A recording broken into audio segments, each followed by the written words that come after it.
right, everyone. We are live, but I'm not going to get going until we start getting people in here.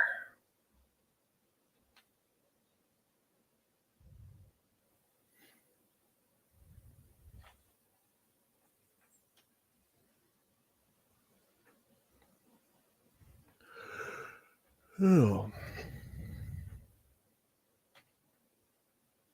Maybe we can play a little bit of music for play a song first. How about that?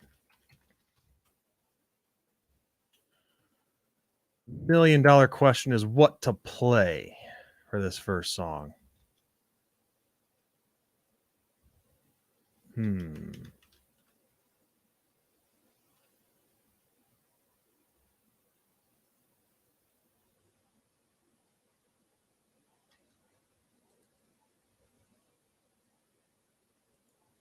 Here we go.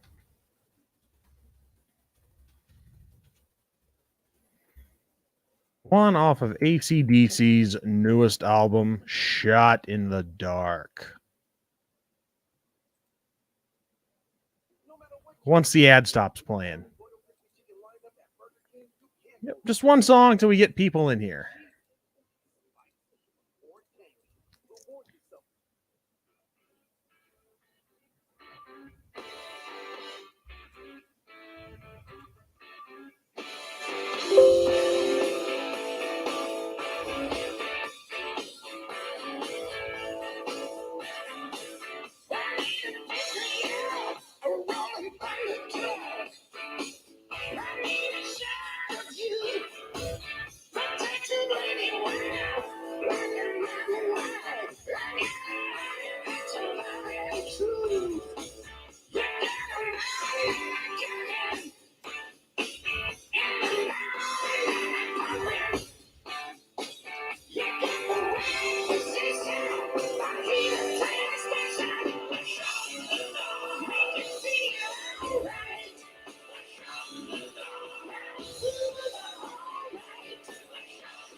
Okay, Ben, I'll find something else.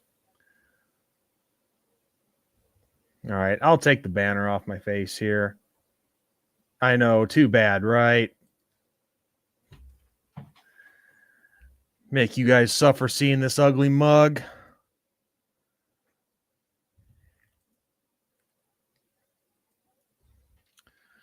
Oh, we got to play something here just till more people show up. It is Thursday night football too, but it's Pittsburgh and the Browns. I mean, who come on. We know the Browns are going to get their butts kicked. Well, then again,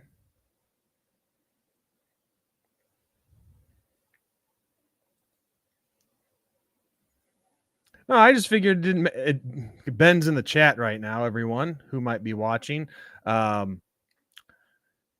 Who cares if this being live right now is what counts. But yes, of course, AC/DC would flag their stuff. Absolutely.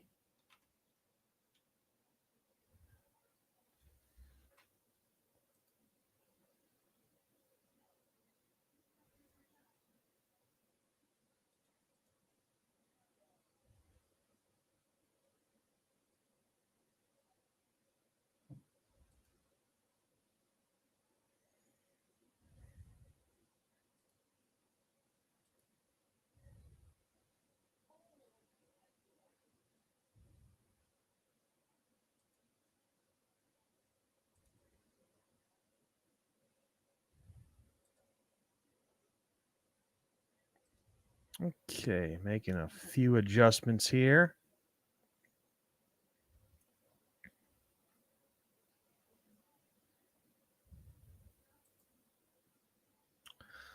Yeah, there's only so far it looks like one person watching, and I think that one person watching is you, Ben. Uh, gotta wait for people to come in before we start talking about anything. Holy cow.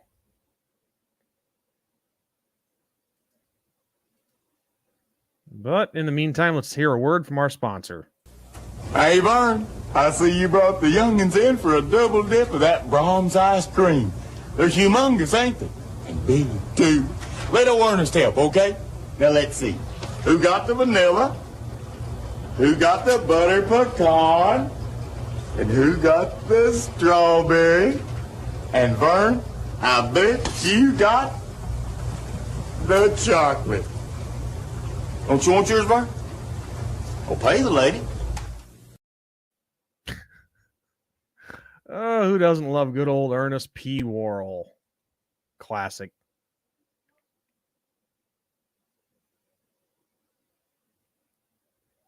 It's also cool as seeing yourself on the stream here and how things are going through YouTube.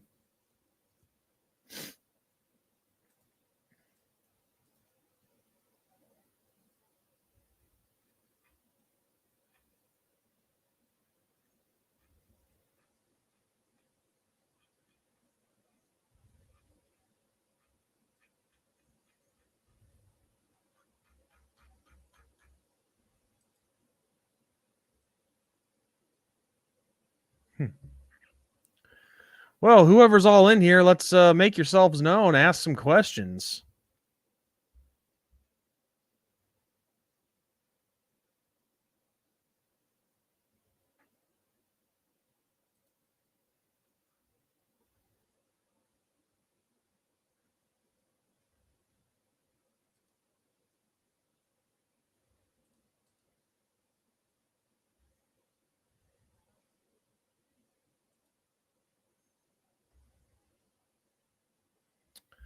See, making sure we're showing up here. Yes, we are showing up in the searches, so you people don't have any excuses.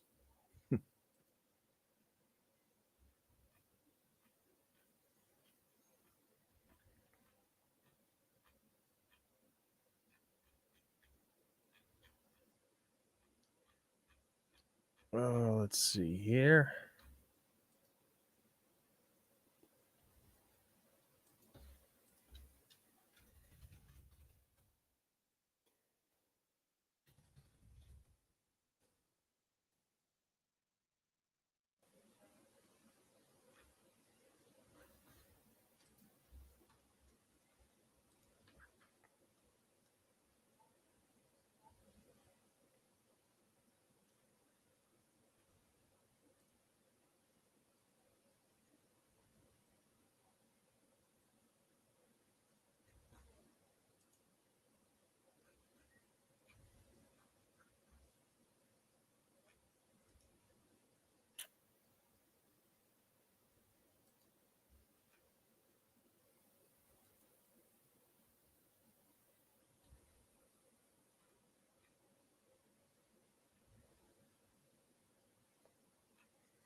All right.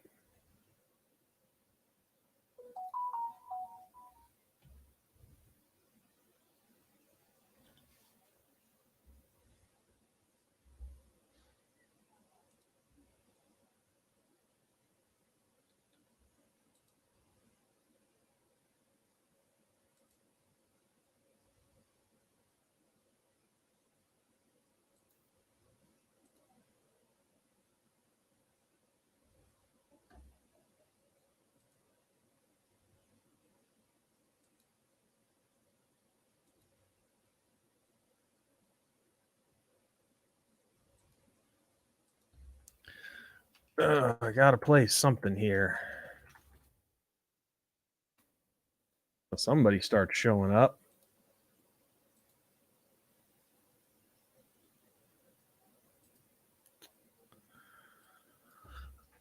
Let's see here.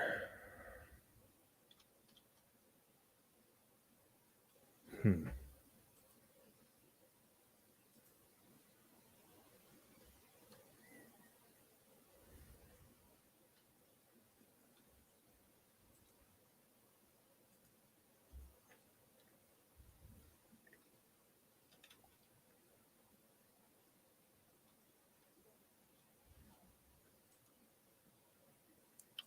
right, we got 2 people in here so far. Ask questions, make a comment, whatever. Let's get the show on the road.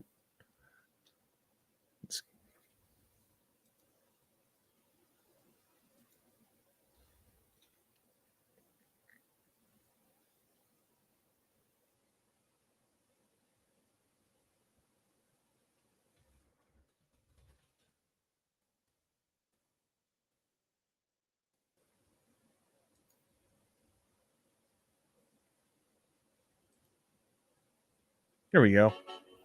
After the ad.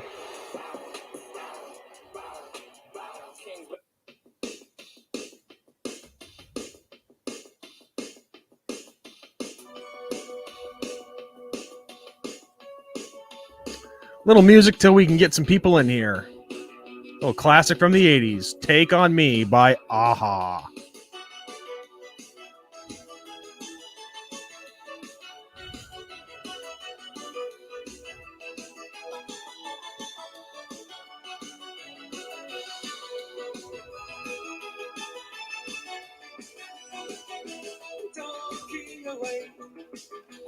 I don't know what to say, I'll say it anyway. Today is another day to find it, shine away.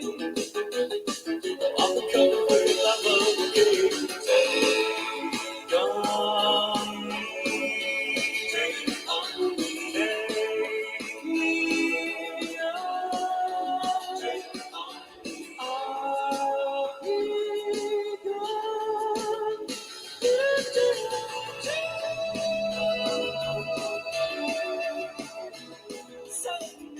Let's to say, I won't say it, but me stolen away. Stolen, but life is okay. Say after me, it's the better to say sorry. Take on me, take on me, take me on, take on me. I'll be gone.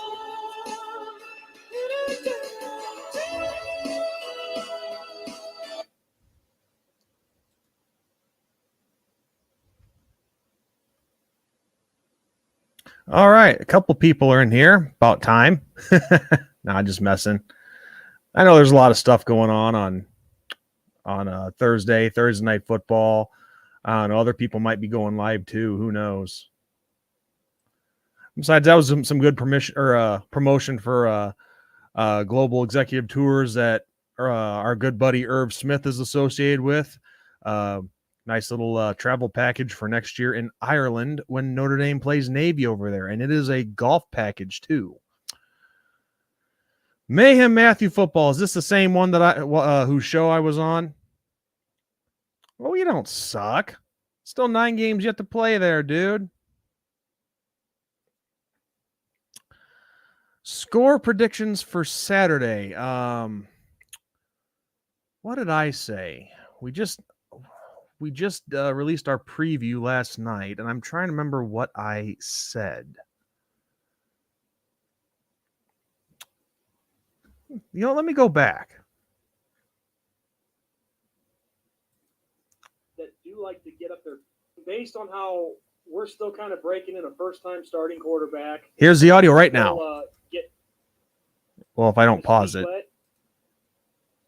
We finally broke through on the offense in the second half last week. That's all I'm going off of. So based on that, I'm going to say Notre Dame 30, North Carolina 20.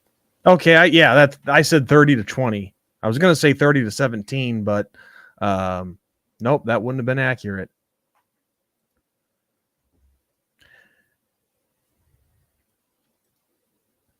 Hey, I was nice to you when I was on there. Remember that. I was very cordial. And I know Ben would have been the same if he was able to make it on.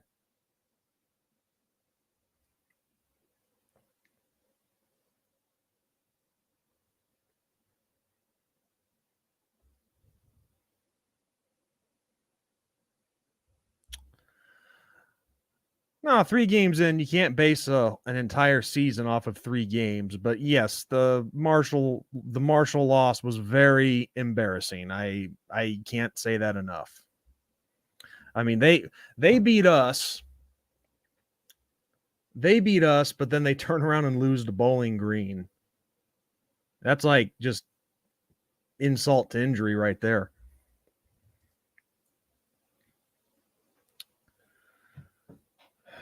I want to beat everybody. I want to beat both of them. You know, I can't just pick one. I mean, yeah, Clemson, that'd be special because it's at home, and then also USC, they're on the road, and it's Lincoln Riley's first season out there. But no, I'd rather beat the both of them. I can't narrow it down to just one. Now, Ben might have a different opinion. And if you're still watching, Ben, please do chime in and give that opinion. Oh.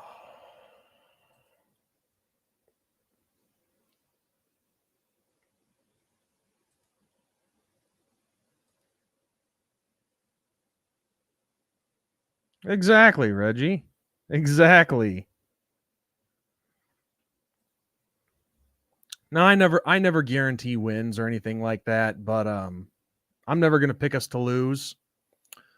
But no, if we end up going 10-2, that would be one hell of a rebound. Comeback story of the year right there. Team who started off bad but finished very strong down the stretch. But it's got to be one game at a time.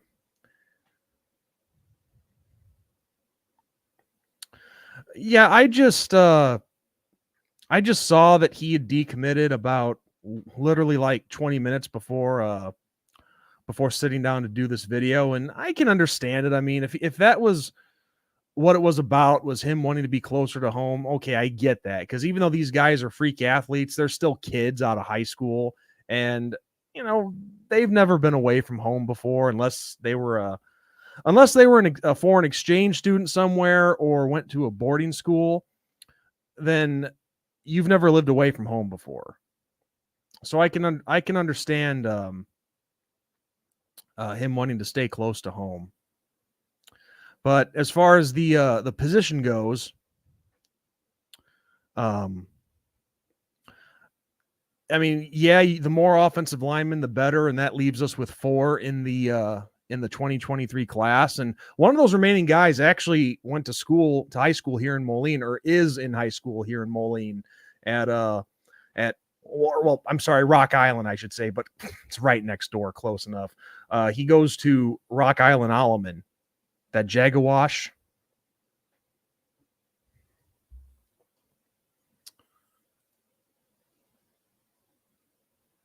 Oh, is this the same Irish uncensored page from Facebook? Interesting. How do I expect our defense to hold up against this high-scoring offense? Well, Ben and I covered this in our recap, and I think the main key is just getting pressure on that freshman quarterback. You know, really introduce him to college football.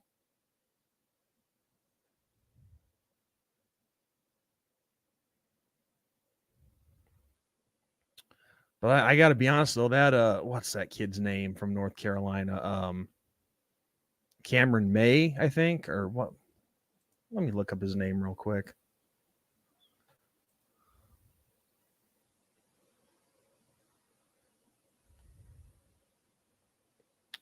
Oh, let's see here.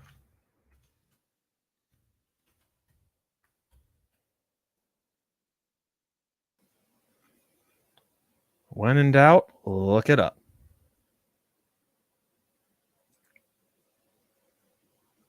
Oh, I'm sorry, Drake May, not Cameron. Drake May. No, that's basically that's basically what we're going to have to do is we're going to have to really get that pressure from the defensive line and the whole front seven in general, really get pressure on him and introduce him to what college football defense is all about. Because really, and maybe this doesn't make too much sense since we've seen everything happen with us and it not really mattering who they played, but still, North Carolina, they've played Georgia State, Florida A&M, and Appalachian State. And you look at these scores, they really haven't seen a big time defense yet.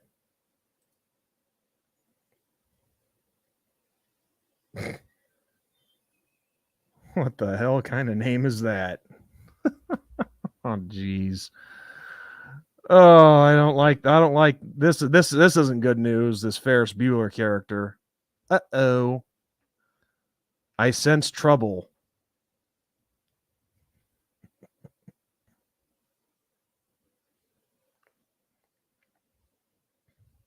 But yeah, Irish Uncensored. I've seen you guys before because I knew that name and logo looked familiar. Unfortunately, so many Notre Dame Facebook pages on there. It's just full of so many cancerous people. Who do you want to play in a New Year's Six bowl? Should we make one? Geez, I don't know. Well, of course, it depends which one we get to, because if we were to make the Orange Bowl, it would. I think it's well, would it have to be a? I'm trying to think of all the what you call it, the conference tie-ins. Because I know if it's the Orange Bowl, I think it's an SEC opponent. I could be wrong. SEC opponent, Big Ten. I think the ACC could still play in there.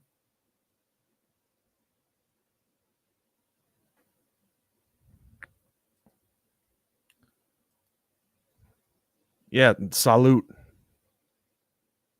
I believe that's what is that? The Italian way of saying cheers. Yeah. Last I heard, Book was cut by the Saints, and yeah, he's now on the Philadelphia Eagles.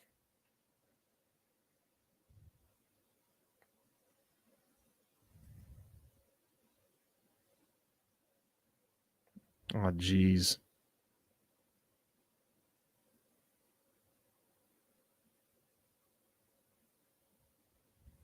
These are some interesting names. Oh, I'm sensing Troll City all the way.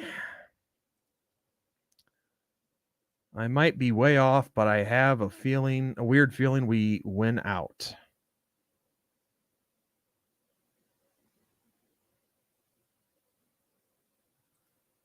I hope so.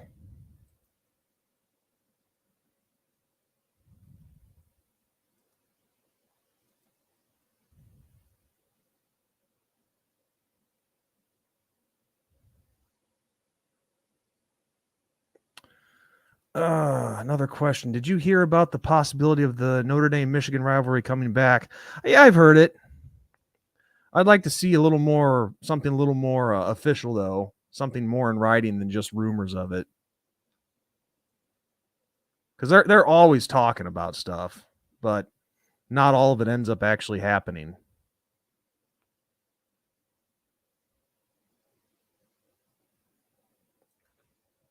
What's up, Craig? Just joined. How do you feel about Reese cursing out Pine? I don't give a damn either way. I don't know why people are making such a big fuss out of that. That's what coaches are supposed to do if they really give a damn about their team. I mean, anybody who's played football, you've been cursed at a time or two. I mean, geez, there's coaches that curse up a storm at junior high kids. So I don't see why everyone's making such a stink about that. I mean, I don't get it. Is it because it's Notre Dame, because there's a Catholic tie into it, because it's a school of faith? I'll never understand that. Like, what? Why is it a big deal if since this is at Tommy Rees and it's at Notre Dame? What's the big freaking deal? I could care less.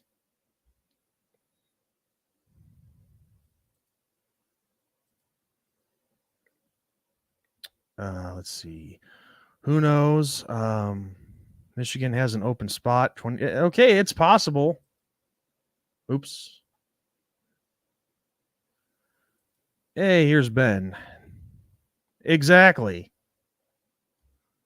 We don't. Neither one of us have a problem with that. Drew Pine himself didn't have a problem with that. And yes, from well, not so much. I can't speak for Ben, but from not really a whole lot in youth did we get cussed out. But once we got to junior high playing football, yeah, it was curse city.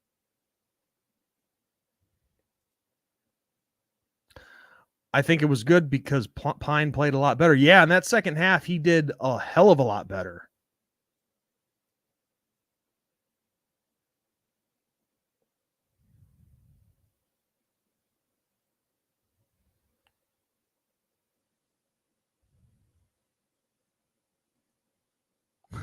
I would give anything to get revenge on them damn skunk bears. Yes.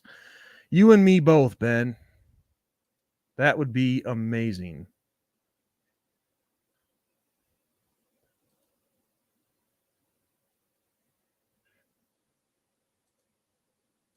Let's see.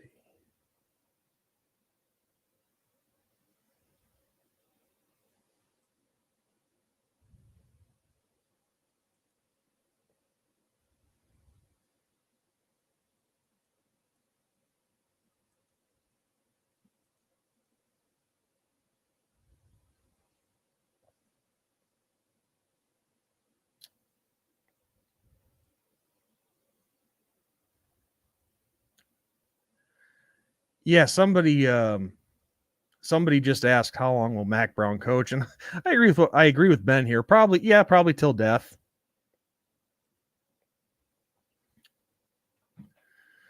Because you got to remember too, some of these coaches, and obviously Bear Bryant is the best example. That's all they know. They don't know much outside of coaching. And well, Bear Bryant, he passed away 4 months after he coached his last game. You know, it's just like farmers too. Like farmers, those guys never quit. And the ones that do, it's the same thing as, you know, football coaches. They just can't not be around it.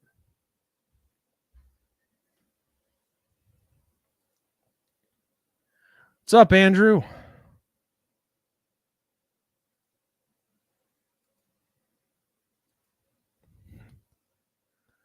They will find him slumped over in the locker room. You spend 10 plus hours at a place, it's bound to happen.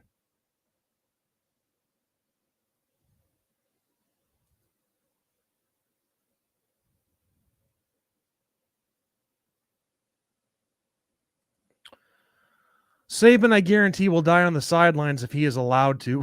Probably. Down Pat says, been watching for a few years, Sean. You and Ben, big salute. Keep up the great work. Just dropping in to say hi. Go Irish night all. Well, thanks for stopping by, dude, if only for a few minutes. We appreciate that. You know, it's been fun. Just hopefully we can grow this channel a little more. But we do our best to put on a good show. And of course, we have some more ideas for the future.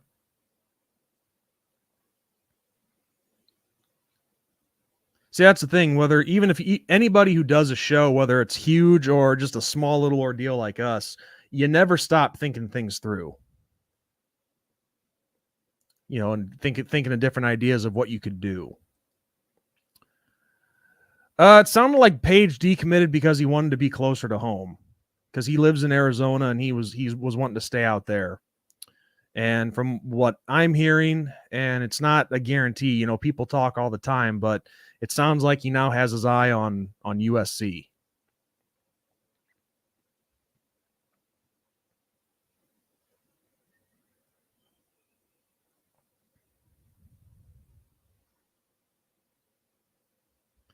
I mean, yeah, it sucks when you have guys that decommit, but you know, it is what it is. You know, there's all sorts of different reasons for it.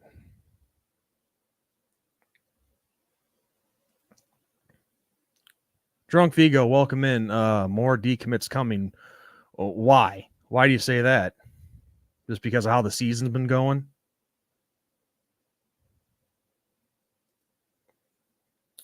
Could be a number of things. Ben, just so you know, when you get a chance, I did send you the link to get in here. So if you get a chance, come on in for a few minutes.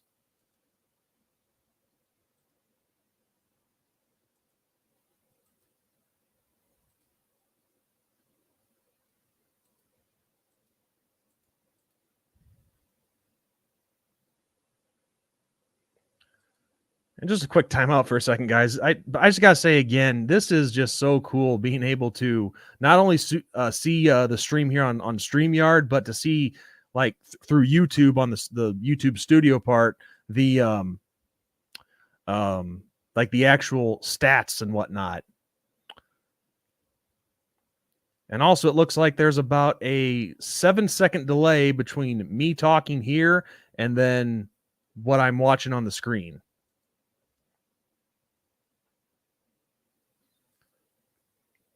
I wouldn't say the mojo's gone. I mean, if anything, it just started to pick back up last week in the second half because Pine and that offense started to really click.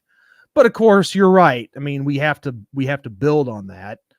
But I wouldn't say the mojo's gone though, not completely.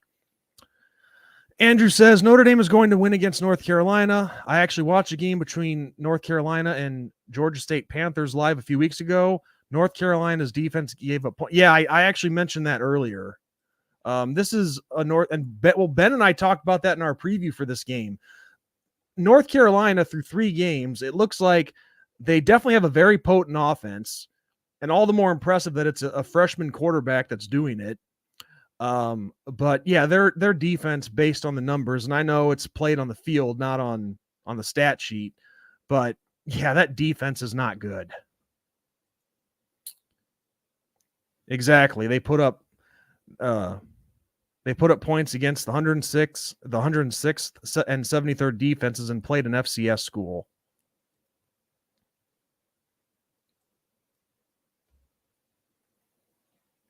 You know what's interesting about that?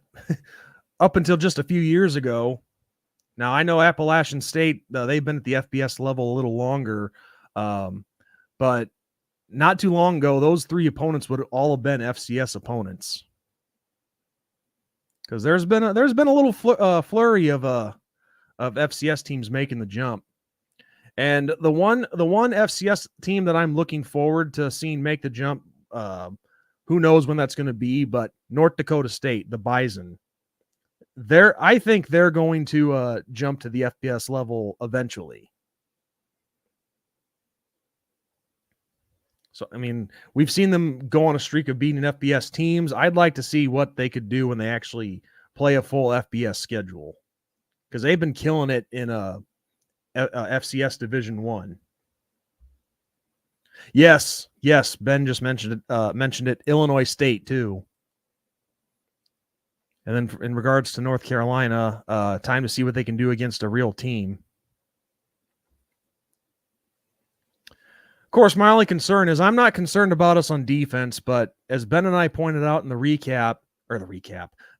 preview, is we have to get this offense going.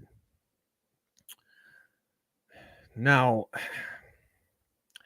I'm not going to just sit here and dog Tyler Buchner because that wouldn't be fair, because he is the first 2 games, it was his first time getting a start at the collegiate level.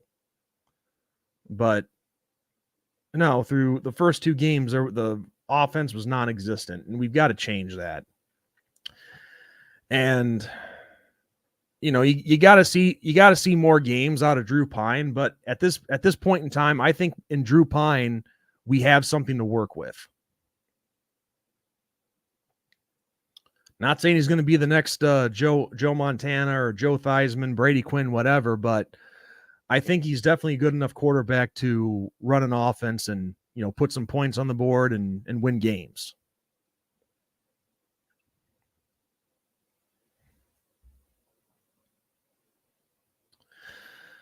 Andrew predicts 31-19 for Saturday. So pretty close to the same range that I was in. I said 30-20.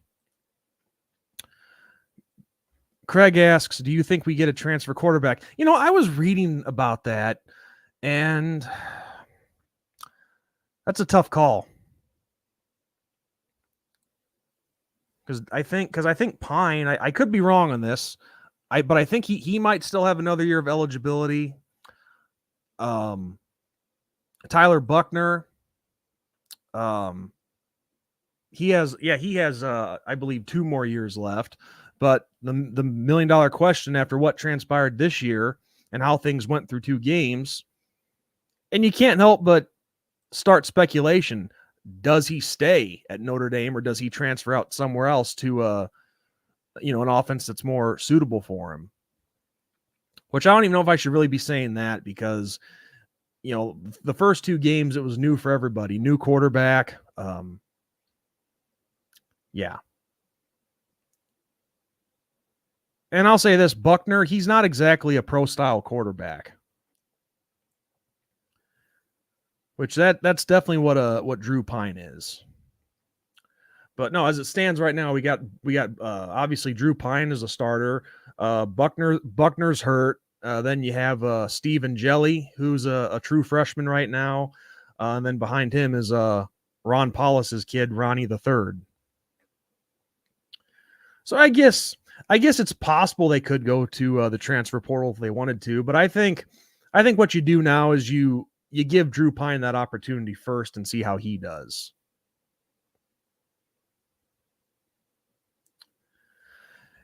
Yeah, Craig, I heard the same thing. Whether that'll actually happen, I don't know.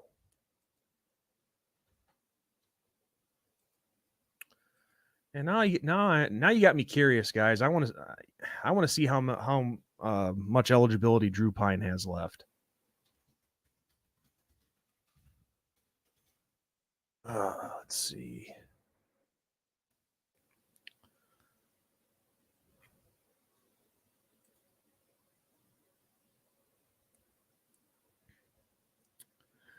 Juniors, he's classified as a junior right now, then / sophomore. So correct me if I'm wrong, but I think he has 2 more years of eligibility, if I'm seeing that correctly. Yeah, because it says here junior / sophomore. So I'm guessing that means he's playing as a sophomore based on eligibility.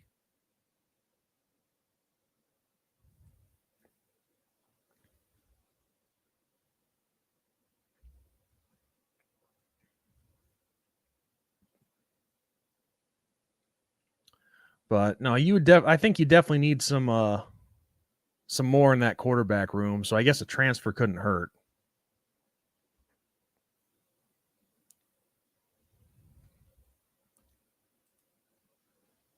Oh, and just let everybody know,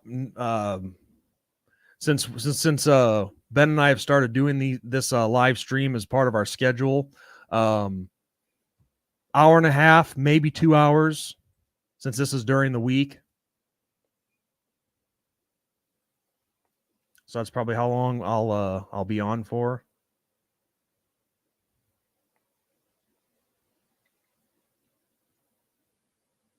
But yeah, like Ben and I said, speaking of which, in our preview for North Carolina, you guys help us get to 500 subs, and that's when we start, giving out some prizes. Every little plateau, we start doing a little something for you, the viewers.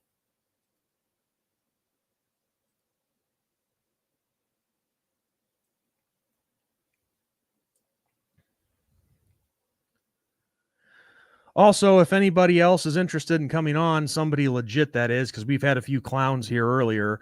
I will be more than happy to give the link for you to be able to come in.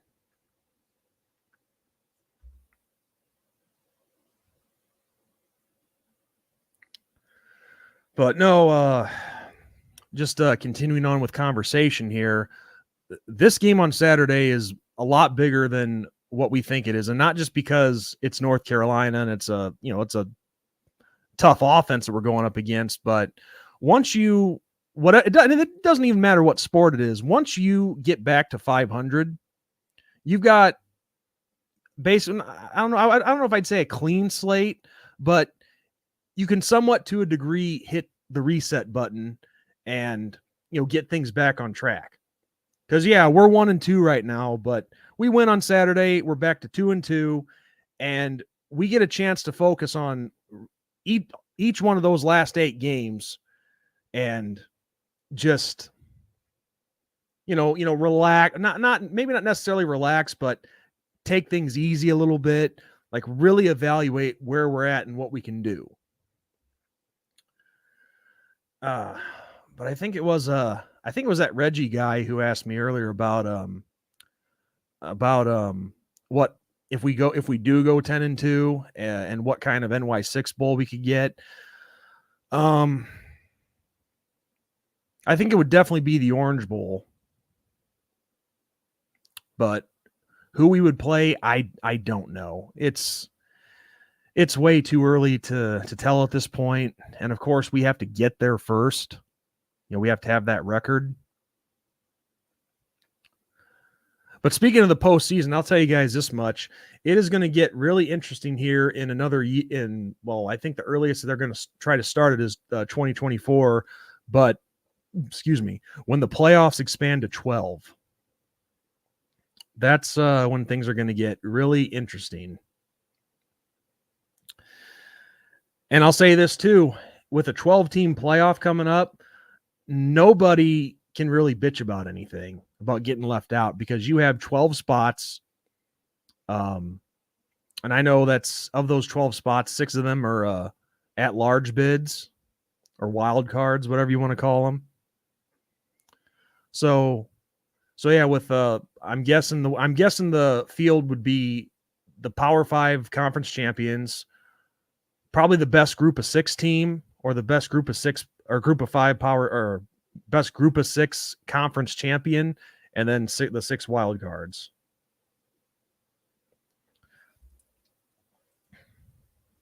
Yeah, people still will, definitely. They'll still bitch. But the thing is, they would have no right to at that point. Because it's like, all right, here, you got your 12-team playoff. You can't say squat if you don't make it. Everybody is super worried about stuff that hasn't even happened yet. Take it a day at yeah, exactly, Ben.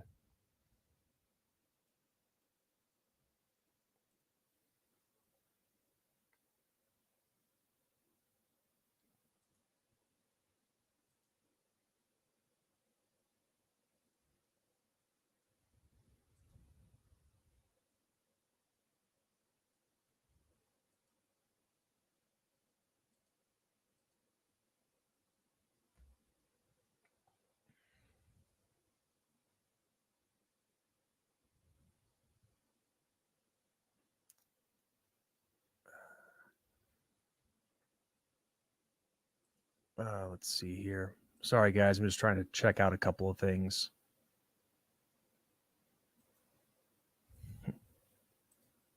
Oh, this looks interesting.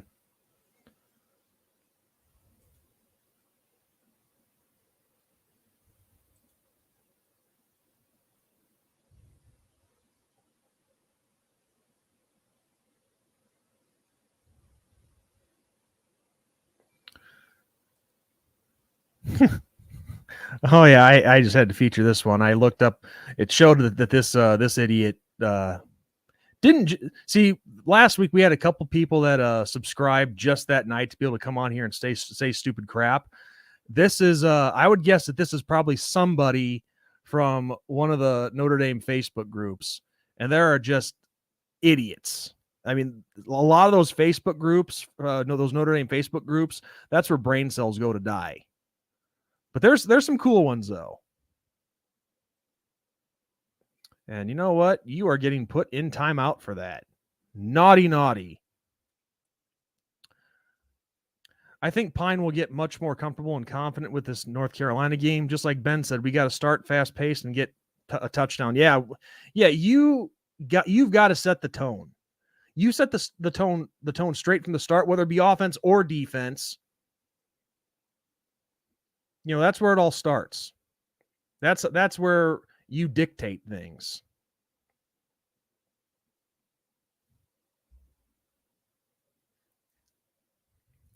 But I gotta say this though, people like that technical technician didn't block the person yet, but they are in timeout. I gotta say it's funny, people come into this stream just to badmouth myself or Ben, but yet they actually took the time, and whether they just created a YouTube channel on the fly or they had one for a while, that says a lot about somebody wanting to come in here and actually subscribe to us just to insult us.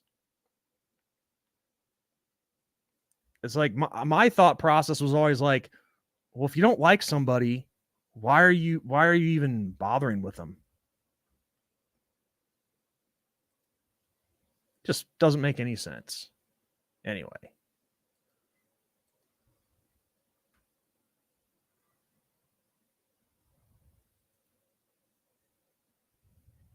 But just for gigs, let's see. Technical technician. Let's see what this person has. I'm looking on their page right now. Taylor's Travels, Esmir Dervisevec, Droidot Butt TV, Chi-Town Sports. This is the stuff that this person's subscribed to. I don't even know what half of this crap is.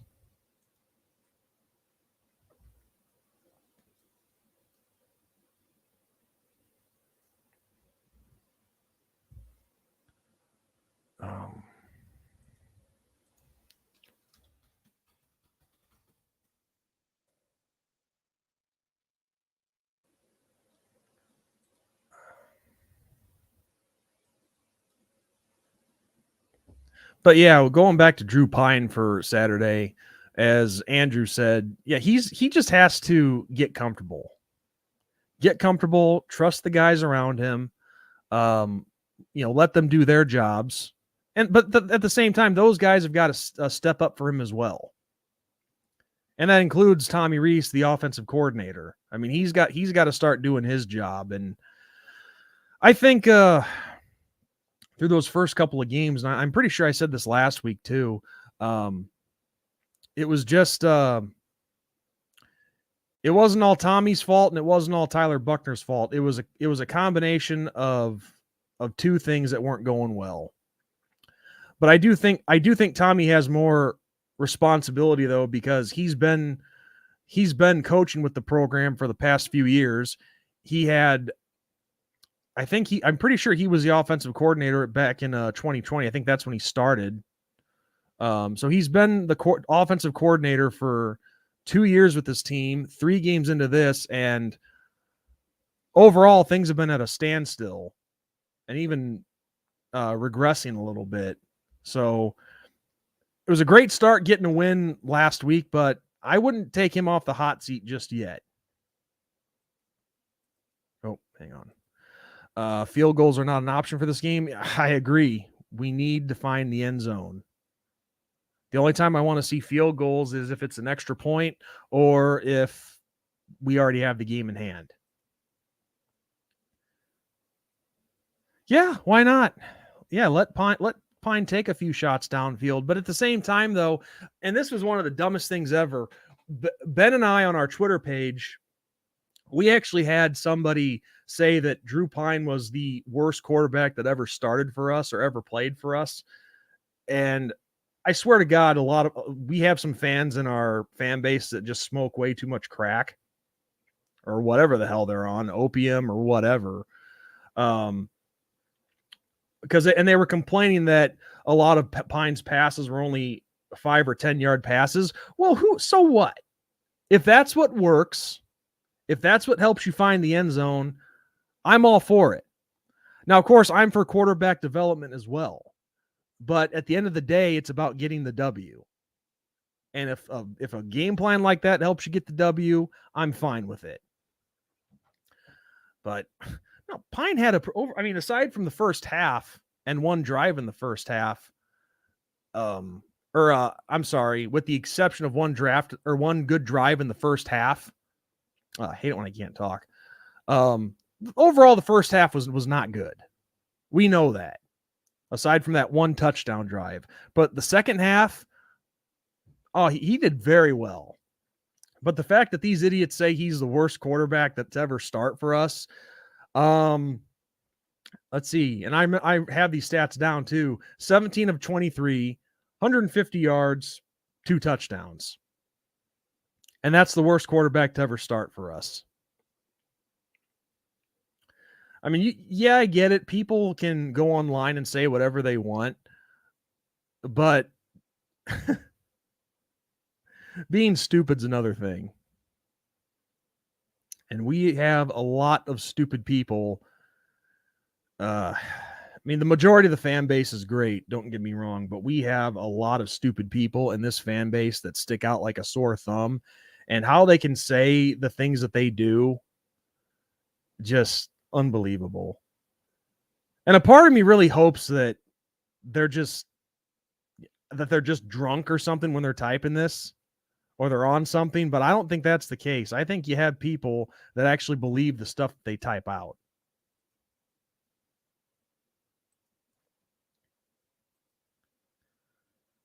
But no, it is pathetic.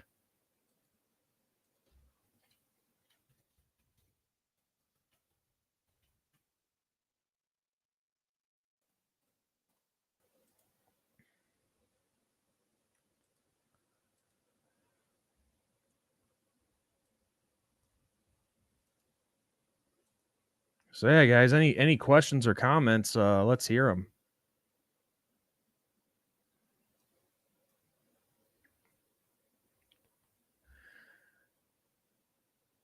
I gave the stream link to some others out there, so it would be nice if somebody else came in.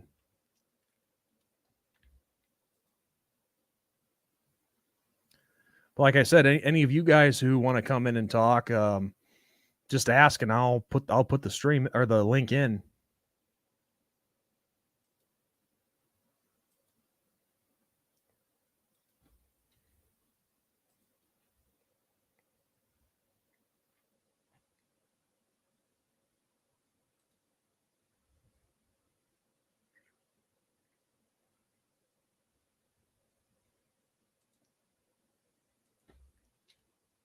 But let's see what's going on with the Steelers and Browns.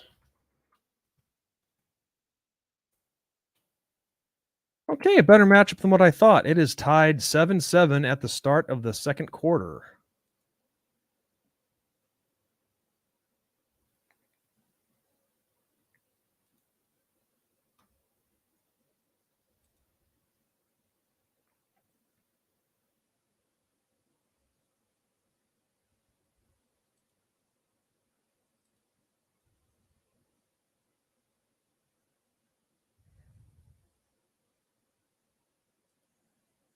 No, I knew what you meant. Yeah, he did have a great second half.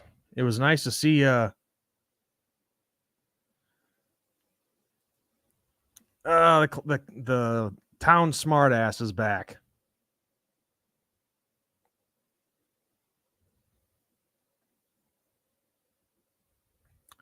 You from one of the Facebook pages, the Notre Dame Facebook pages, or just happened to see me and wanted to come screw around?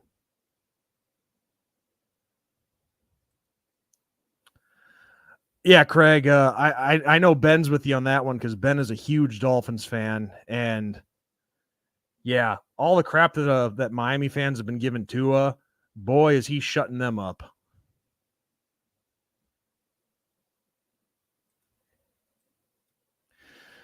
Meanwhile, my Bears, on the other hand, this past Sunday night was a typical Bears fashion. Get off to a great start, and then for whatever reason, the coaching staff gets stupid, and our offensive coordinator gets super freaking conservative.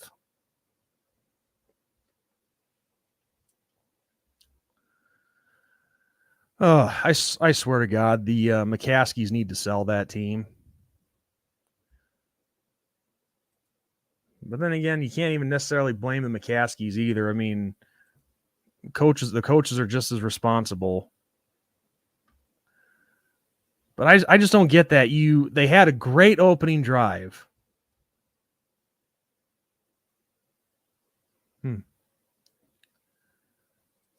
I have watched many of your videos, never had a problem. I'm not on Facebook. Okay, that's great. Then why are you trashing the team? If you claim to be a Notre Dame fan, why are you trashing the team?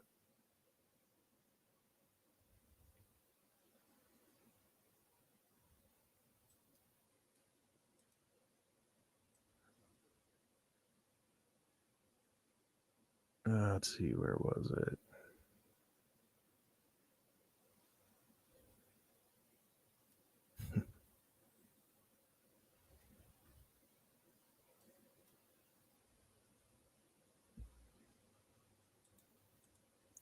But let's see. I was anyway. I was what I was saying about this past Sunday night, Bears and Packers.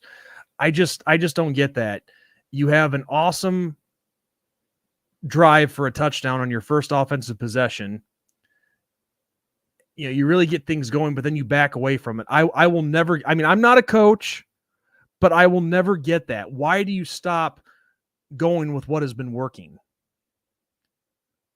Because Fields, I mean, and on that first drive, I mean, he was doing phenomenal.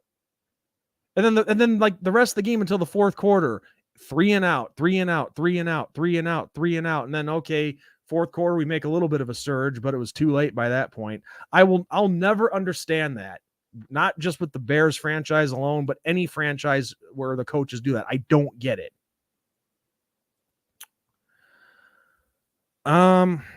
Well, it sounds like the ones available to him, Andrew, are the Orange Bowl, and I think let's see. What are the college football playoff semifinals this year?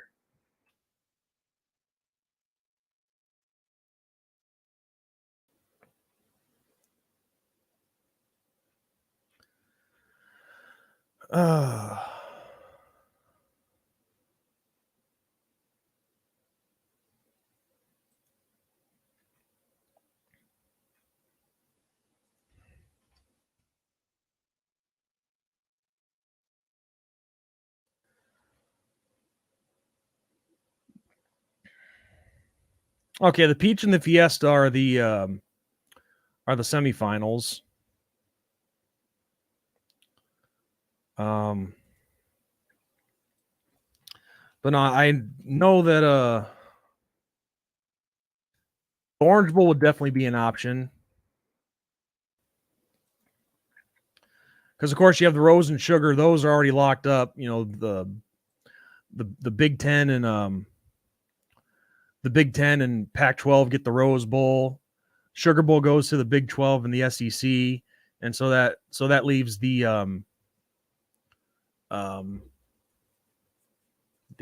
what you call it, the Orange Bowl, and then oh God, what's the other one that I'm blanking on?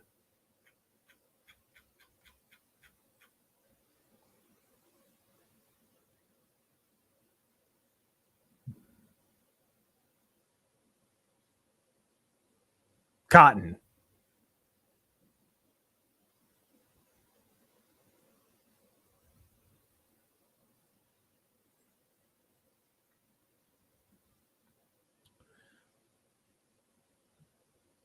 Yeah, so the Rose and Sugar are already locked up. Yeah, Peach and Fiesta are semifinals. So that would leave us, with either the Orange Bowl or the Cotton.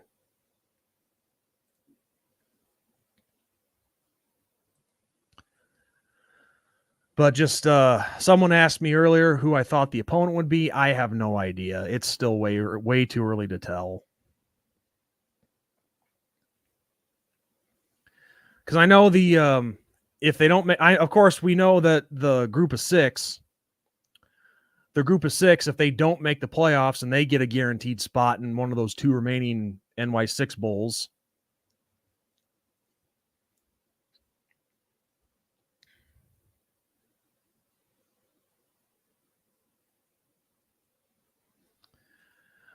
Wicked Bronco Productions, what's up, bud? It's been a while since I talked to you. Yeah, we talked about that earlier. It sucks that Elijah Page decommitted, but I understand why. There's so many different reasons why these kids decommit. Because even like I said earlier, even though they're top-notch athletes, they're still kids right out of high school, and this is a big deal for them. But yeah, it sounds like he's from Arizona. He wanted to be closer to home, and it sounds like he is going to, from what it sounds like, USC.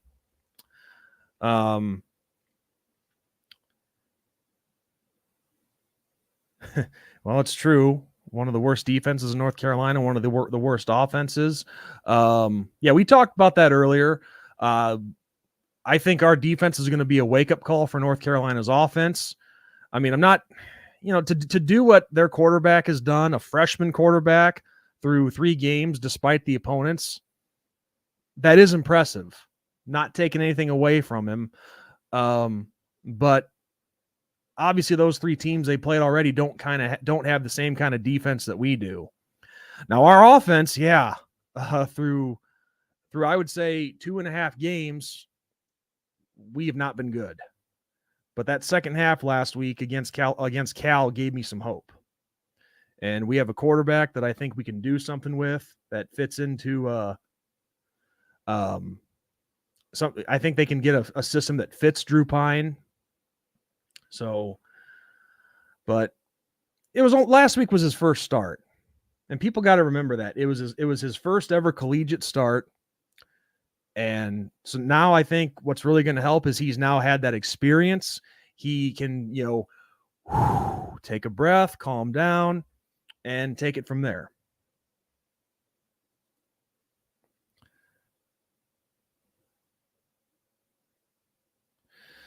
Okay, this is in regards to Page, I would assume. I didn't like he legit said in multiple interviews a few weeks ago that he loved Notre Dame, and he said he was rock solid with his commitment and said he wasn't going to decommit. Well, all right, this person's annoying as shit, so goodbye. Well, it just goes back to what I just said. I mean, he's a kid. The majority of them don't always have their minds made up, and things change. And there's a lot of other factors in addition to that,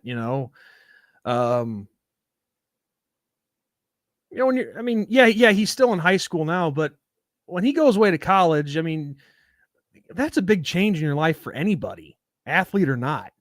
Whenever you're living away from home for the first time, it's going to mess with you. It's going to mess with you. I mean, myself, I can't really speak a ton about it because my college experience was only for a semester, and then I pretty much went straight to work after that. But it does mess with you a little bit, because you do miss the life that you were used to. You miss your family, and I get that. I can sympathize with that.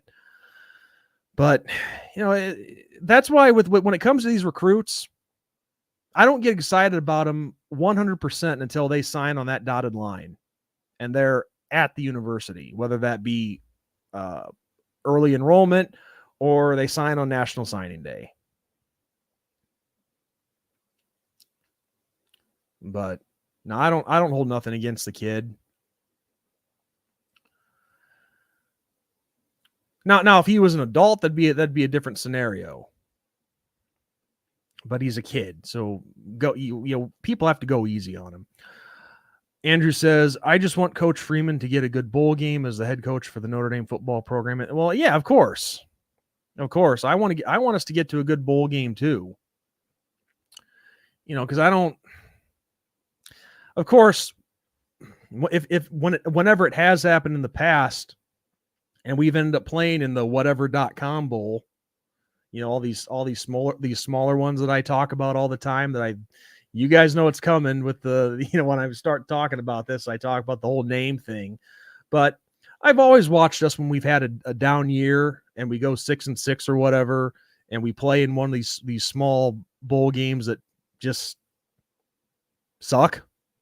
I'm still there watching the Irish. I'm still watching the guys. But no, I'd rather play in the playoffs, one of the other NY6 bowls, or one of the higher tier small bowls, if that makes sense. I'm talking like your Gator bowls, your Citrus bowls, and those games. Let's see. North Carolina gave up 500 yards to Florida A&M, 700 to Appalachian State, 400 to Georgia State. Notre Dame should be able to at least have 500 yards of offense, in my opinion.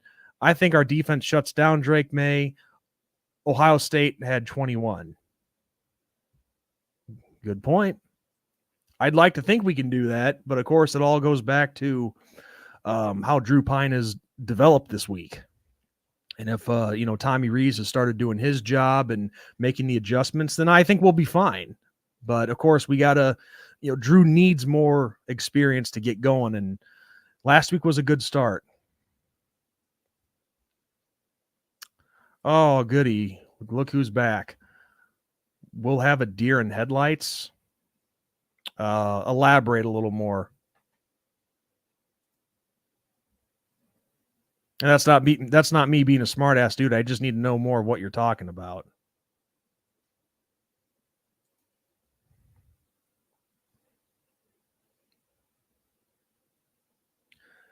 Excuse me.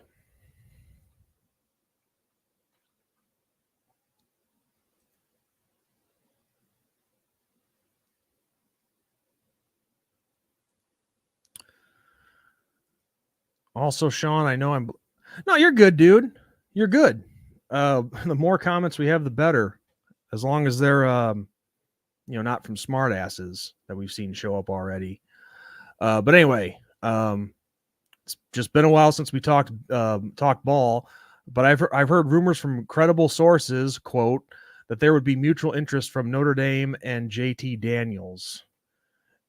Isn't he out of? I thought he was out of eligibility after this year. Yeah, transferring to Notre Dame from West Virginia. Uh-oh.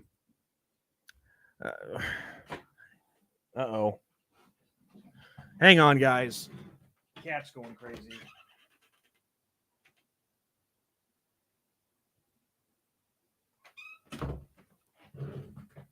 Cats were fighting outside the door.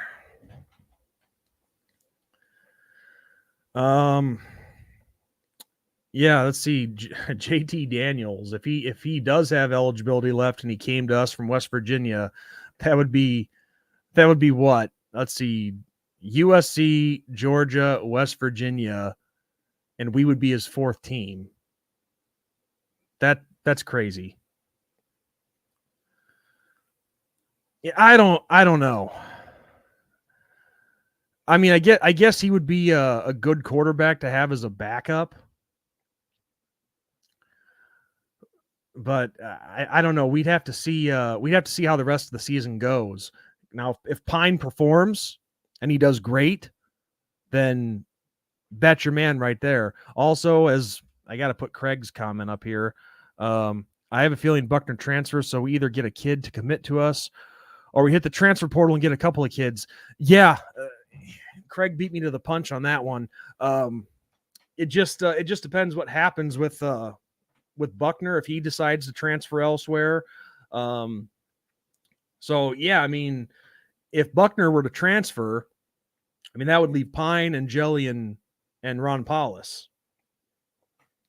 So in that case, if JT Daniels does have another year of eligibility and he wants to come, then yeah, you got to bring in some bodies in that case to that quarterback room.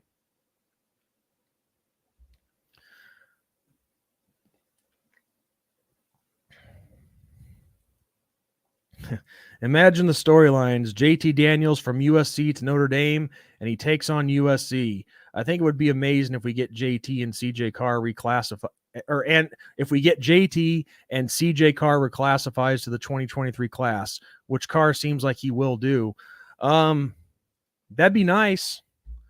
Yeah, I remember when it was like during the big time heavy recruiting period where we were going after both him and Dante Moore. I mean, I had that small bit of hope that we could have gotten both those guys, but no, in a situation like that, you're not going to have two. Well, I can't say never because there's other teams that have done it, but in the same class, I don't know if you'd be able to have two top-notch quarterbacks because one of them, whoever breaks out and becomes the man, the other one would transfer. But it would have been. I mean, Ben and I talked about this in a video back a while ago, but yeah, you can't have. It's almost virtually impossible to have two top quarterbacks in one class, and that they both stay there. CJ Carr sits 1 year behind JT. That would be ideal. And I think JT could help Notre Dame win a national title. He's very slept on. He was amazing at USC, just had a terrible injury, was in the doghouse at UGA. Yeah. Stetson Bennett, he came, I mean, I'm not gonna say he came out of nowhere, but boy, did he step up for them. And he's doing it this year too. I mean, that kid is I thought that he did phenomenal last year. And even after they won a national championship, people were still dogging Bennett. But nobody can say squat about him now.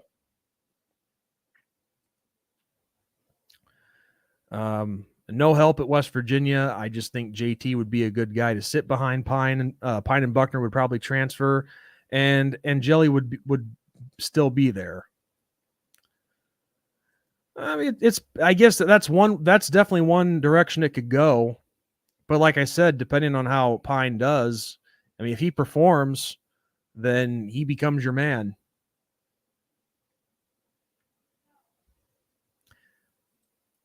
And of course, I want him to have success for us. Let's see here.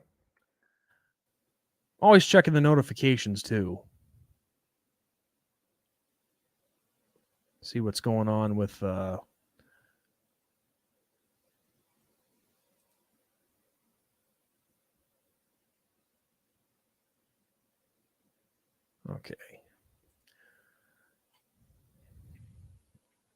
Trying to multitask here, keeping up with you guys and doing the stream and then checking our updates and stuff on social media and whatnot.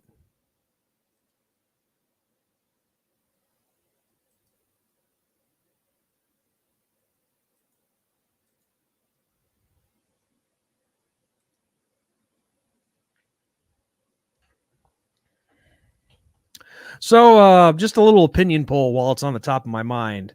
So if Ben and I were to hit 500 subs and we do our idea to give away prizes and whatnot to you, the viewers, what's some stuff that you guys would like?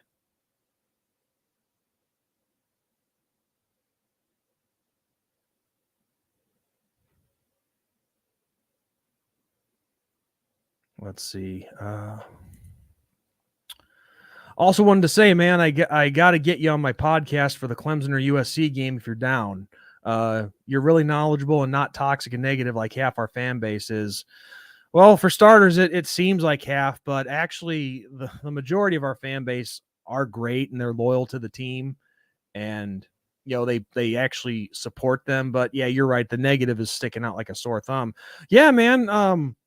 I know Ben and I would love to do that. I mean, the USC, I don't know. We're working with someone to get us on our show, but yeah, well, we could definitely work something out. Hey, if you got time, Bronco, you want to come on here, talk for a few minutes?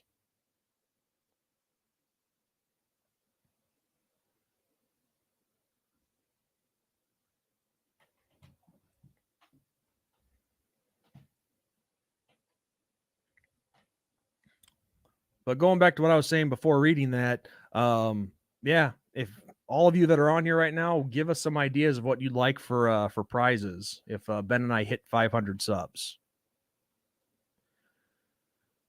Well, yeah, I'd be okay with it. Here's the link. It's in the comment section here.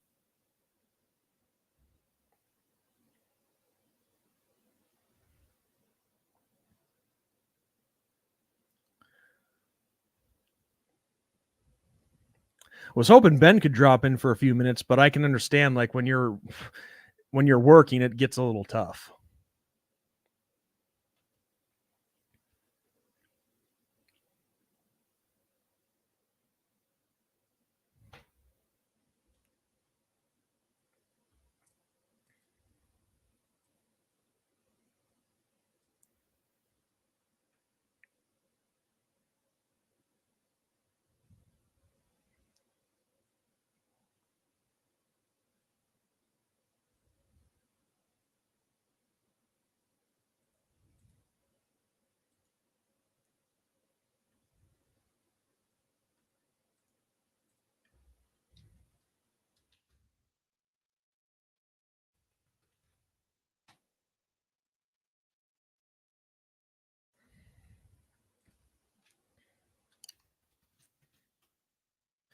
Let's see what's happening with Pittsburgh and Cleveland. Cleveland took the lead. Wicked Bronco, welcome to the stream, bud. I think, hold on a sec. No, I'm here. Sorry, dude, I accidentally had you muted. No, you're good. So, what's on your mind, bud? Nothing much.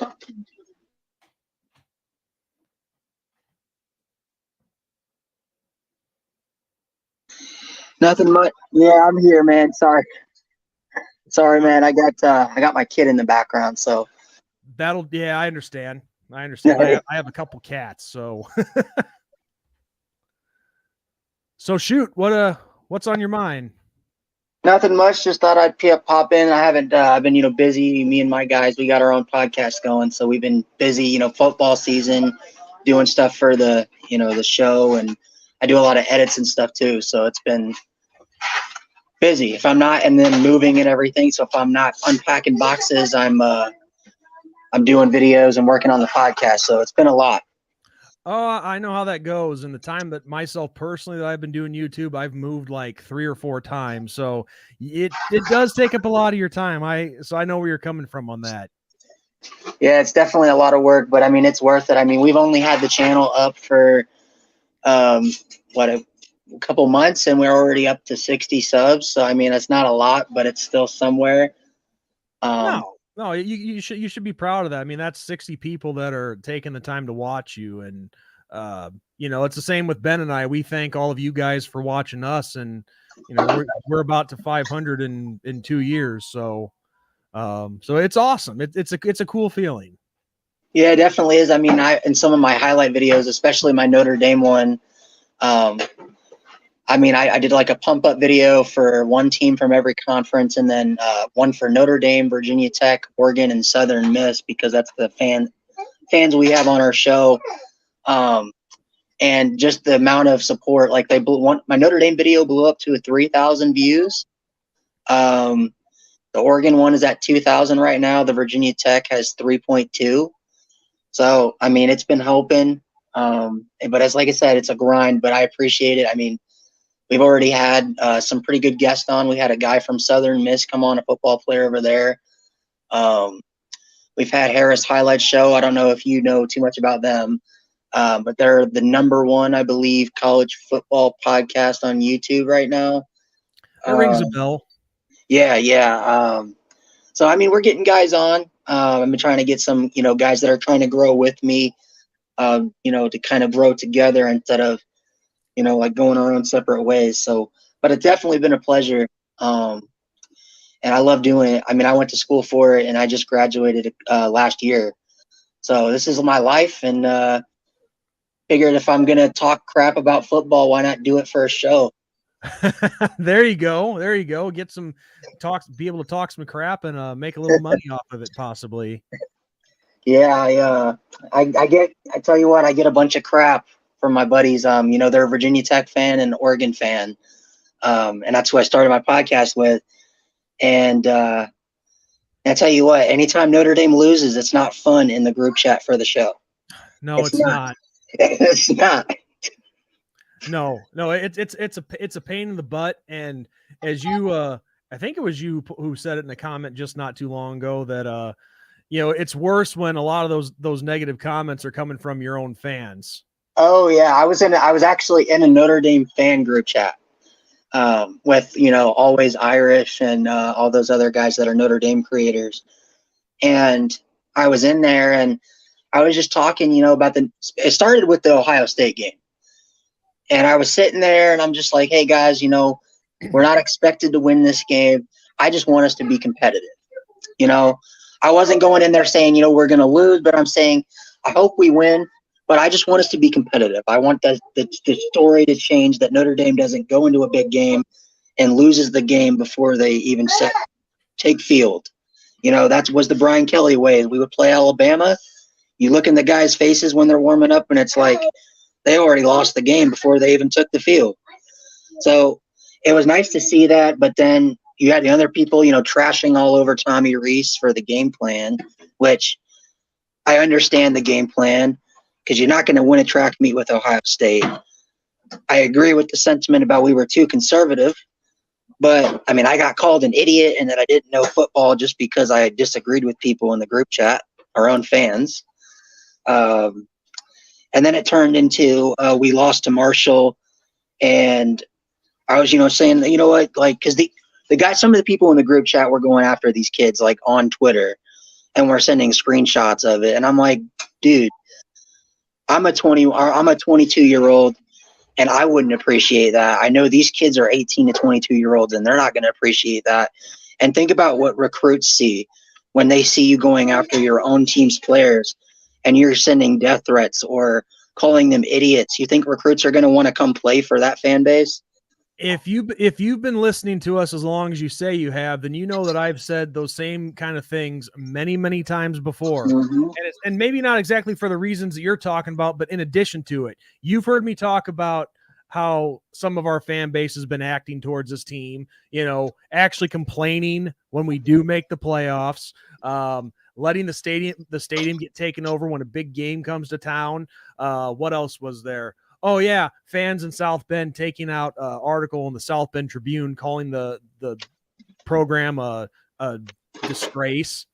So yeah, you're right. I mean, in addition to what you were saying, why would these top recruits want to come play for you when your fan base is just going to turn on you?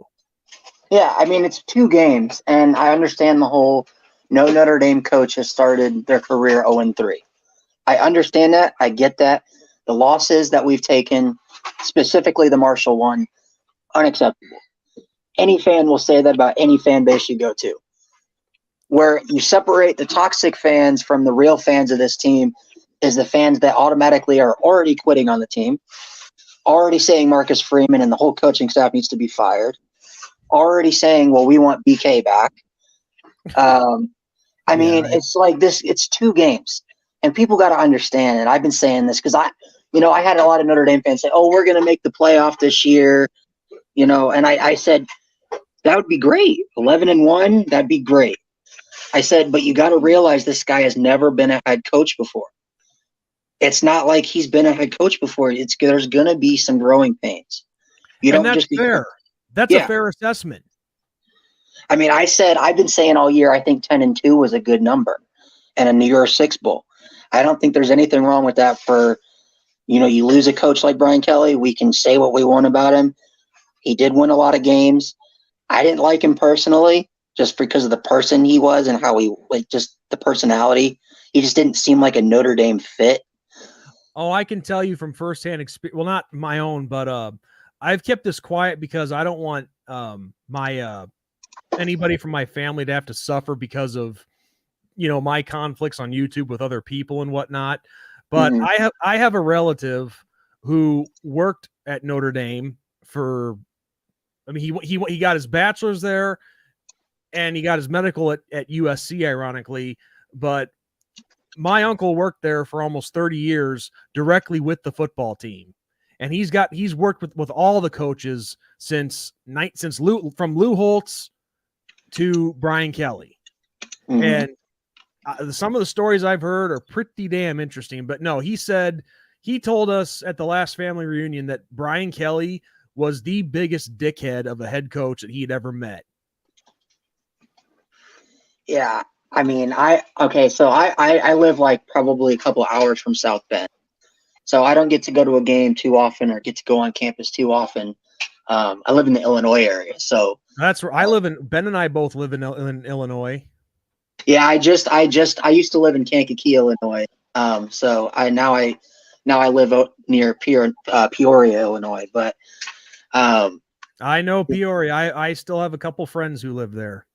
Yeah, not the best area, but I mean, yeah, I mean, I go to lacrosse games and I go to hockey games and basketball games whenever I can, because I love lacrosse, and I know our team's usually pretty damn good. And I go to a couple lacrosse games, and I had never seen a Notre Dame football coach at a Notre Dame lacrosse game, and I went to the Notre Dame Duke one, I believe, this past year, and I was like, "Whoa, Marcus Freeman's here!" He took the time and his family out of his, he's busy, he's a recruit, and he's always gone, to come watch the lacrosse team. Now, I don't know Brian Kelly personally, so I can't tell you if he's been to a basketball game or a lacrosse game, but from what I've seen, I've never heard of or seen pictures of Brian Kelly at any Notre Dame sporting event that's not football when he has to show up. No, so it was nice to see. Well, you can definitely tell that Marcus Freeman and Brian Kelly are two different types of people and two different types of coaches.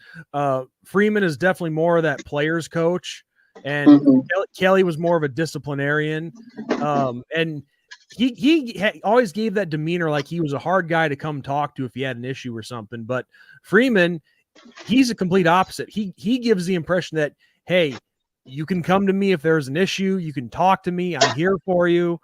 And I just think as a head coach, you have to have that kind of balance between a player's coach and that disciplinarian. And it seems like I haven't really seen the angry Marcus Freeman through 3 games, but from what I heard the day after the Cal game, the day after the Marshall game, he had those guys out there at like 6-7 o'clock in the morning. And from what people that were nearby, he was not happy, the ones who heard him. Oh, well, I don't know if you've seen the thing where he, after the Hail Mary, literally right after, he said he wanted to so bad pull the team aside and coach the defense immediately still on the field about how to defend a Hail Mary instead of trying to tip it, knock it down. He was so mad about it. He had to force himself to wait till he get in the locker room to do it. Yeah, I didn't hear that part, but I believe it though. But it's not hard to defend a Hail Mary. I'm not a coach, but even I can tell you that. Just knock the damn ball down. Don't try to pick it. Yeah, I was saying that the entire time when I was watching the replay. I'm like, Brandon Joseph tips it up in the air. I'm like, just smack it down. Smack it. And also, since it was Brandon Joseph, that's just it. He's the grad transfer. He should know. Exactly my point. He should know better than to try and do that. But you're right though. I mean, going back to that real quick, without question, I think we all knew there were going to be some growing pains. And I think the problem with a lot of people in this fan base that talk all this crap, like across the Facebook pages and whatnot, which, like I said earlier, that's where brain cells go to die. I mean, Ben and I used to post our show on a lot of them, but we end up taking them off because these people they're not worth it talking to. Well, you know what? It's like, I try telling Notre Dame fans, because, you'll get those Notre Dame fans like, why don't we get respect from the media? Why do people hate on us so much? Why do people hate our fan base so much? Why do people, when Notre Dame's 11-1, say we don't deserve a playoff spot? I said, it's not only because, the team, but it's also the fact that our fan base, I shouldn't say our fan base. part of the fan base is so toxic to the point where people can't, like normal college football fans can't stand us. And I can't blame them. I can't either. I can't stand our own fan base, and I love Notre Dame. I mean, and I hate to say it, but I mean, I've heard Texas fans are pretty bad. I've heard some Tennessee fans are pretty bad. But I mean, being in a Notre Dame group chat with probably 80 fans, and probably 75 out of the 80 were just being so toxic, hating the team and doing all this stuff. It's like, you make me not want to be a fan. Yeah. It's like you make me not even enjoy watching Notre Dame football anymore. One, and when I see that stuff, whether it be on one of those pages or a group chat, message board, whatever, I sit there and I read some of the stuff these people say, and I'm just like, this has got to be a troll. This has got to be some fan from another team posing as a Notre Dame fan and saying this crap. But no, it's not. And I mean, but I gotta say though, and I promised Ben, because it's two of us on the show. It's not just me. There's both of us on this, and I got to think of him too. But it was funny. One guy, we actually posted his picture on here and called him out. And this guy was talking crap about the quarterbacks. Like, we have a garbage quarterback, garbage this, garbage that. And it's this 450-pound obese dude. And I'm like, okay, somebody like you should not be evaluating football, especially quarterbacks. Yeah, I think it's hilarious because I played high school football. I don't know if you know where Bradley Bourbonnais Community High School is. I know Bourbonnais is where the Bears practice. Yeah, it's where it used to be. We used to have the preseason there every year. But I played wide receiver. I mean, I'm not saying I was like some college guy, but I mean, I played wide receiver. I played football since I was like 5. So I know routes, I know route combinations, I know offensive schemes, I know defensive schemes. And people try to sit there, and it's funny because it's always the people that like didn't play sports or didn't play football at a certain level. They'll say, well, did you ever play football? What do you know? You know nothing about football. And then you'll be like, yeah, I played football at high school level. And then you ask them, well, did you ever play football? No. I mean, it's just it's like the whole Tommy Rees thing again. I mean, it's like you want Tommy Rees to throw the ball 50 times. If we throw, and I'm not saying we shouldn't have thrown more. I agree with that sentiment. But I'm saying the people that are like, oh, well, we should be throwing downfield, Ohio State stacking the box. And I'm like, you got to understand, this is Buckner's first game on the road at Ohio State in front of 100,000 people. It's not like he's playing, let's just say Marshall at home, and you've got this, you can do that, or you're even like Purdue or something like that. You can maybe afford to do that. But on the road, a top 5 matchup, first start, you are down Avery Davis. You have a 5th-year walk-on who I love, Matt Salerno. That dude's he's an amazing guy. Shout out for him for that catch that he did make. But that circus catch was great. Yeah. Those guys do have limitations. And it's not any knock on Matt Salerno. It's just you got to understand the guys that you have. And it's not like we have, the guys like the past, like a Chase Claypool, a Avery Davis, a Miles Boykin, a Kevin Austin. Yeah. You can't just throw the ball to Matt Salerno 12 times down the field and expect him to beat Ohio State's corners maybe even like 8 out of 12 times. It's not going to happen. And if you start doing that, then you put pressure on your offense if though you get a 3 and out because you threw on first down, ran on second, and then you threw another incompletion. I told guys in that group chat, and I got kicked out of it for it, that typical. If you throw 50 times against Ohio State, that game gets ugly because you're putting your defense out there. They're probably going to get more exhausted. They probably would have been exhausted by freaking halftime at that point. And it probably would have been like a 49-14 game. So, I mean, you gotta understand when you're a fan why coaches do a certain thing instead of just saying, oh, well, I would have done this or I would have done this. The only thing that Ben and I said about that was that we never thought that, Buckner should have thrown 50 times. The only thing we said was that he should have thrown more than 18. Oh, yeah. I completely agree with that. And I thought that we should have thrown to Styles more. I mean, that first pass of the game to Lorenzo Styles, that was a beauty. Oh, yeah. And he stood in there and took a big shot.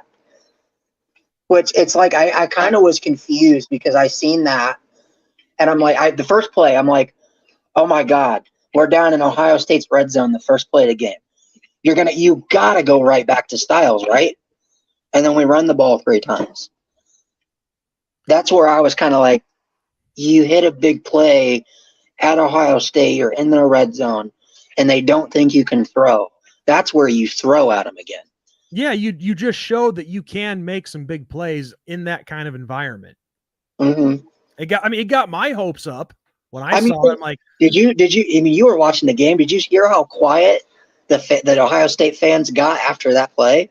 I did. I mean, I think they were probably thinking, oh, well, we're going to take over this game. It's going to be a blowout, which it didn't end up being.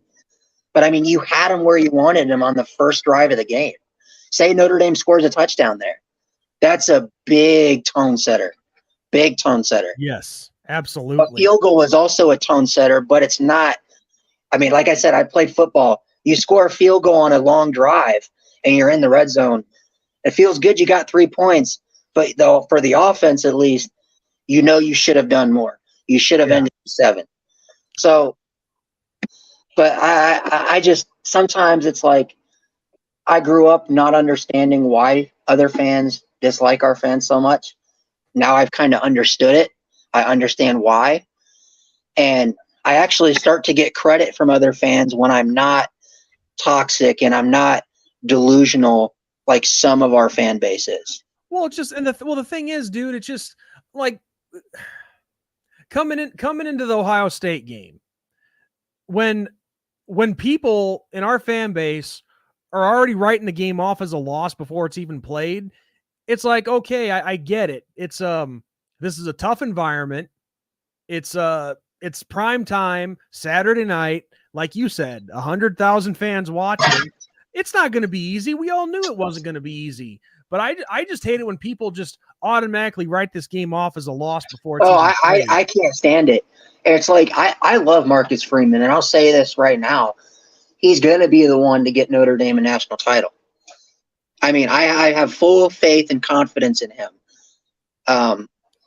And I just wish people would have patience because, again, first-time head coach. A lot of the issues – I'm not going to say it's all Brian Kelly's fault because that would be very illogical to say all of Notre Dame's issues right now are Brian Kelly's fault. Right. But he has some part in what's going on. He's the reason why we don't have depth at wide receiver right now because he didn't recruit wide receivers. He's the reason why Buckner and Pine didn't develop. That's on him. Not you can argue what percentage is on him, but that's still part of him. Yeah. It's not just on him. There's blame on Tommy Rees. There's obviously blame on Marcus Freeman because when you're the head coach, you're going to get some of the blame. Yeah. But for everyone to write him off and to say that he needs to be fired and he wasn't qualified, and the same people that were loving him and saying Notre Dame's going to win a natty this year or next year or whatever, are the 2 games in and they're already saying, oh, screw him. I could coach better than him. Or I seen people say a 5-year-old on Madden could coach. I mean, it's like, come on, man. People are just stupid. You know what I've noticed? It's never my intention to be an asshole, but one thing I've noticed with all the people that say this crap in our fan base, they're one of 3 things: grumpy old people, fat people, or ugly looking people. That's the trend I've noticed. So it makes me wonder if there's not a personal thing going on that they have to take it out on a football team and a coach. Yeah, and like I said, I mean, Marcus Freeman, he's 1-2. He won a game he needed to win. He needs to get some credit for that. Was it ugly? Yes. But you know what? As Notre Dame fans right now, it's going to be a little bit. I mean, wait till Freeman gets his guys. Wait till we start to get the offense meshing. I think a 9-3 season is doable. I think that's very doable at this point. And I would be completely happy with that. I would be completely happy with a 9-3 season, and then we hold on to as many of those guys that we got for the 23 class as we can.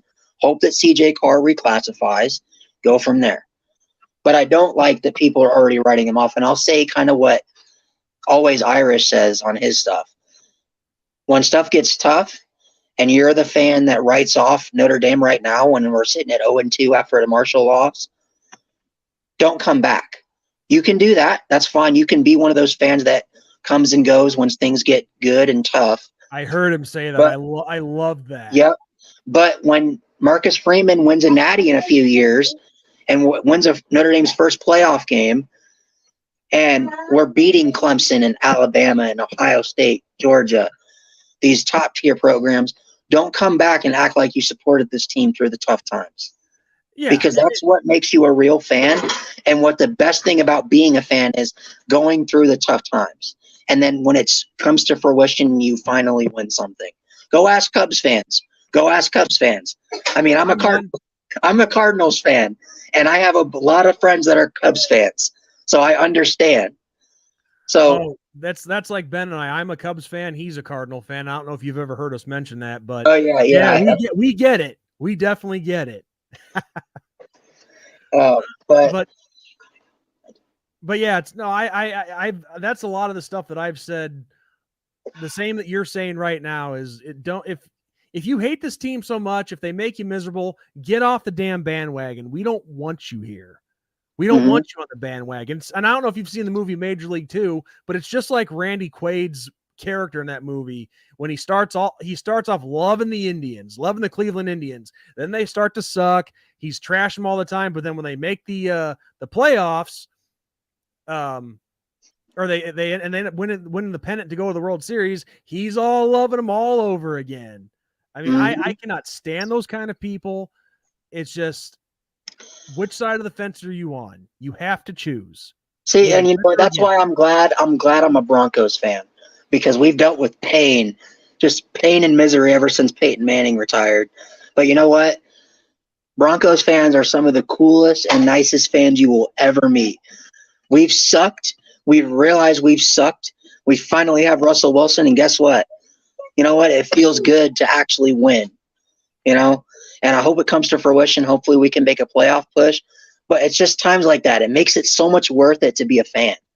It really does. Well, let me tell you something personally about that with the Broncos. I was in, let's see, I think I was in junior high when he finally won his 2 Super Bowls.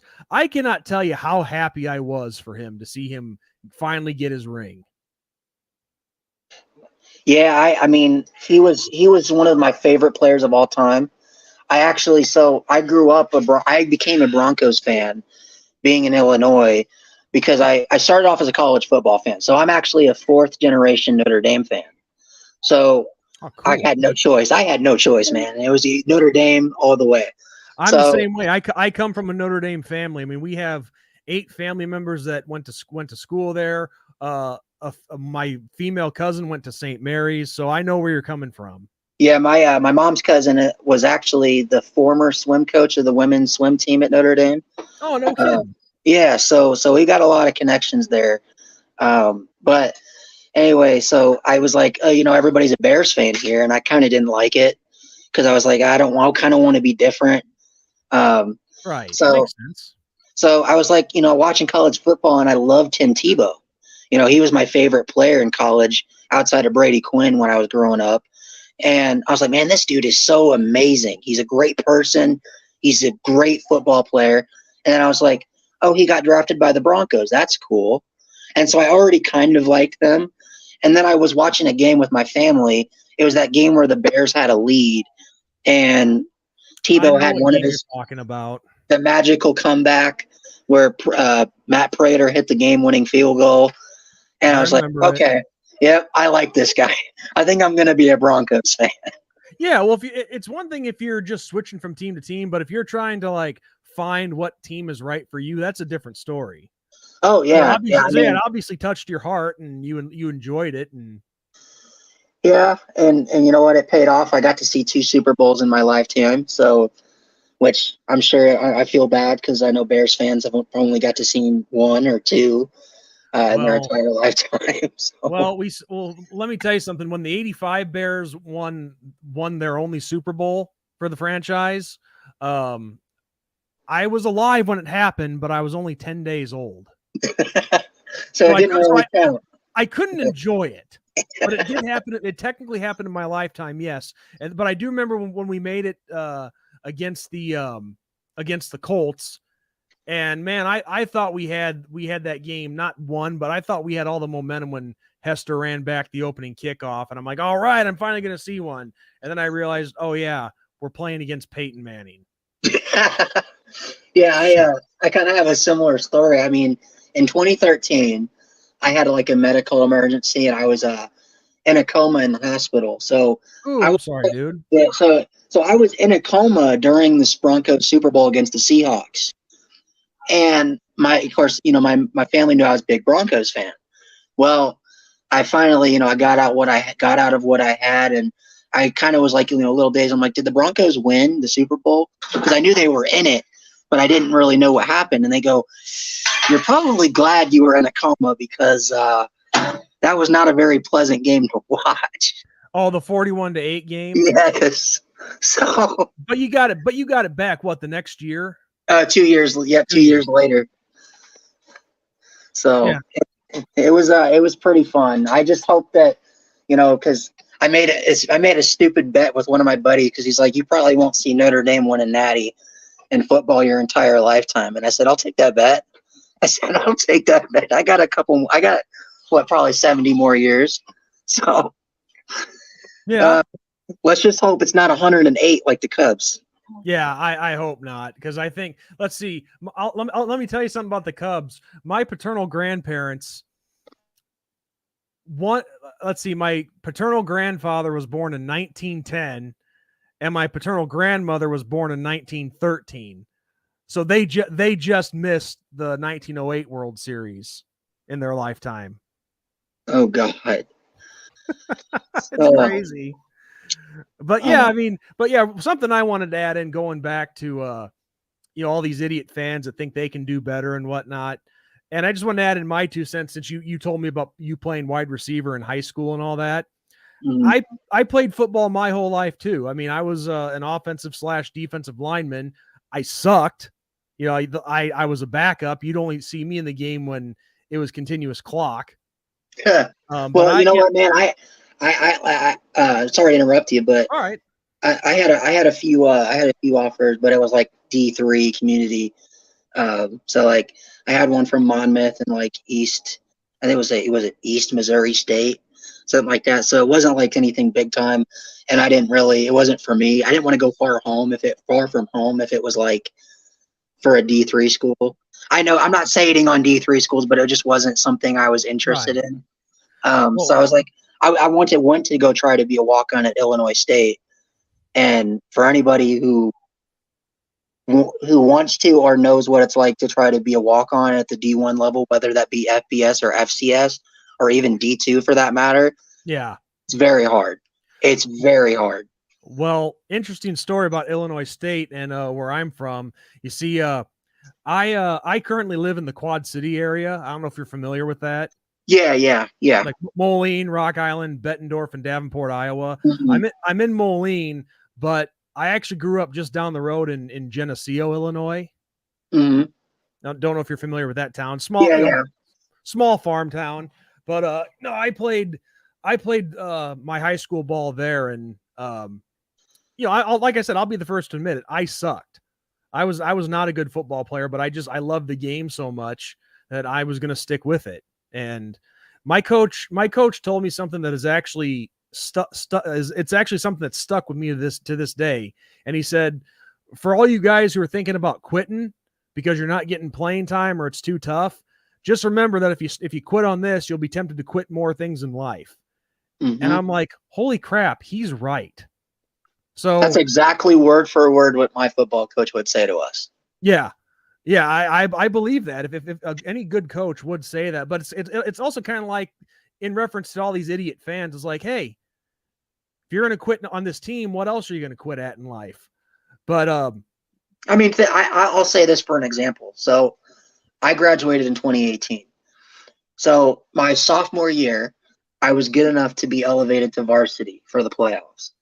So we played at 7A. So my sophomore year we were 7A. So that's like against Lincoln Way East and Homewood Flossmoor and all those big schools, you know, the oh guys. yeah, So we were I think one of the last teams to get in. We won a triple overtime game that didn't get over till like 1:30 in the morning at Glenbard. I think it was Glenbard North, and neither team could stop either offense. And we finally won with a 2-point conversion to win. And so then I'm like, okay, this is cool. And then, we ended up just getting momentum from that. We made it all the way to the state semifinals as a 16 seed for the first nice. time in school history.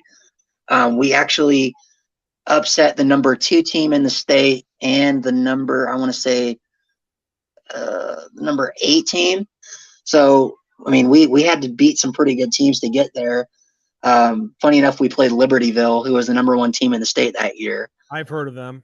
And we played them in a blizzard. So you know how Illinois winters go. So we played them in like negative 25-degree weather. Our turf had to be shoveled every 10 minutes so we could play. And we lost on controversial 4th and goal. It was 4th and 1 with so the clock was running because they had no timeouts left. Uh-huh.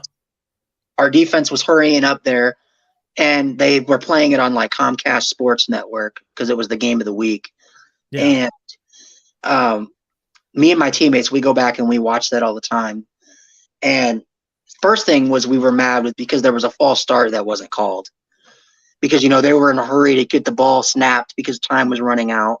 Yeah.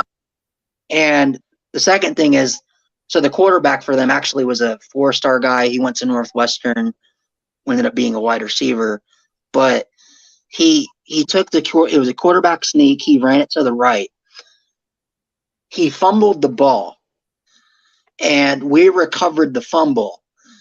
And so we're like, oh my God, we just won. Our team started storming the field, and the refs, one ref is doing the signal that he was down, short of the goal line, and that there wasn't a fumble. So either way, we're thinking, oh, if it's not a fumble, he's still down.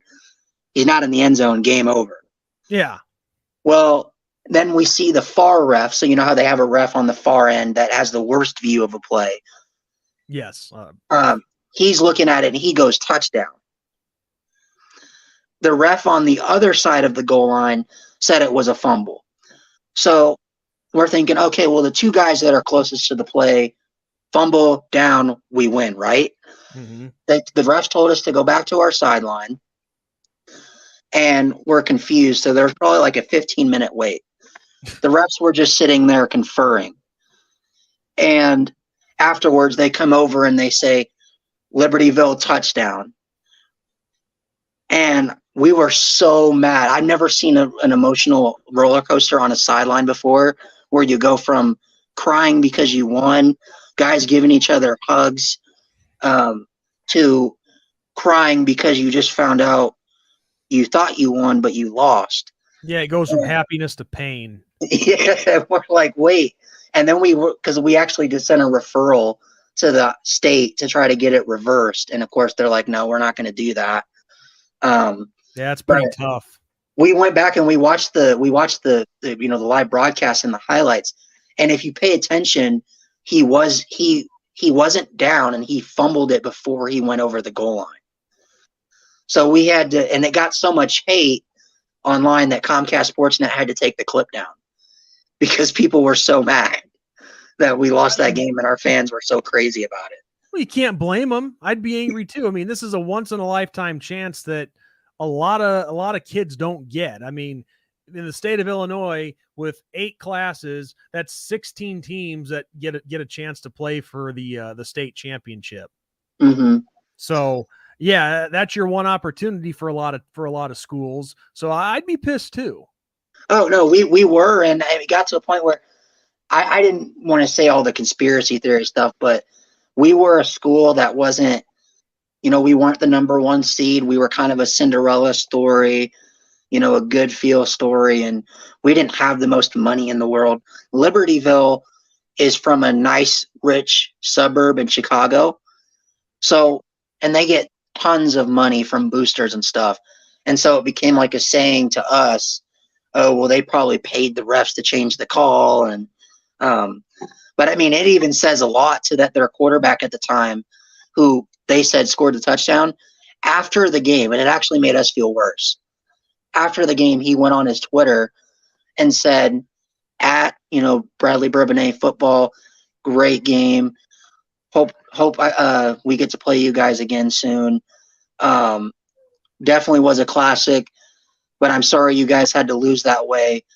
P.S. I actually didn't get in the end zone, and it should have been a fumble. The fact that anybody would actually admit that says a lot about their character. Yeah. I mean, because it takes a lot to admit that, that you're wrong or this didn't happen the way it did. And so, yeah, I mean, that's a class act. That really is. Yeah, I mean, it was tough, but it was good revenge, because the next year we came back, and we had a bunch of, we had a guy who actually came over from a different high school, he was a highly recruited guy at Illinois. And funny enough, we were the number one team in the state of Illinois that year. So the roles were kind of reversed. So we made the number one seed. We were undefeated. We had wins against Homewood Flossmoor and Lincoln Way East. And not only did we beat Lincoln Way East, but we blew them out. One of those guys I think we blew out on that team is playing for Notre Dame right now. But we played them. We won the conference title. We're the number one team in the state. And guess who our draw was for the first playoff game? It was Libertyville. And they were the 16 seed. And we were the 1 seed. And our coach had us sitting in the film room. And so we have like this thing called Calm Before the Storm, where we just kind of get in our minds, listen to music, do whatever you got to do to kind of get focused. Yeah. And he made us sit in that room, and he played the replay of that game, of him scoring the touchdown, over and over again. Had us watch it for 2 hours till we got sick and tired of looking at it. We came out there and we ended up dropping 56 points on them. Oh my! We won Lord. 56-3. Wow. Yeah. So it's I think it's more payback for the ref that screwed you guys, not so much on them. Yeah.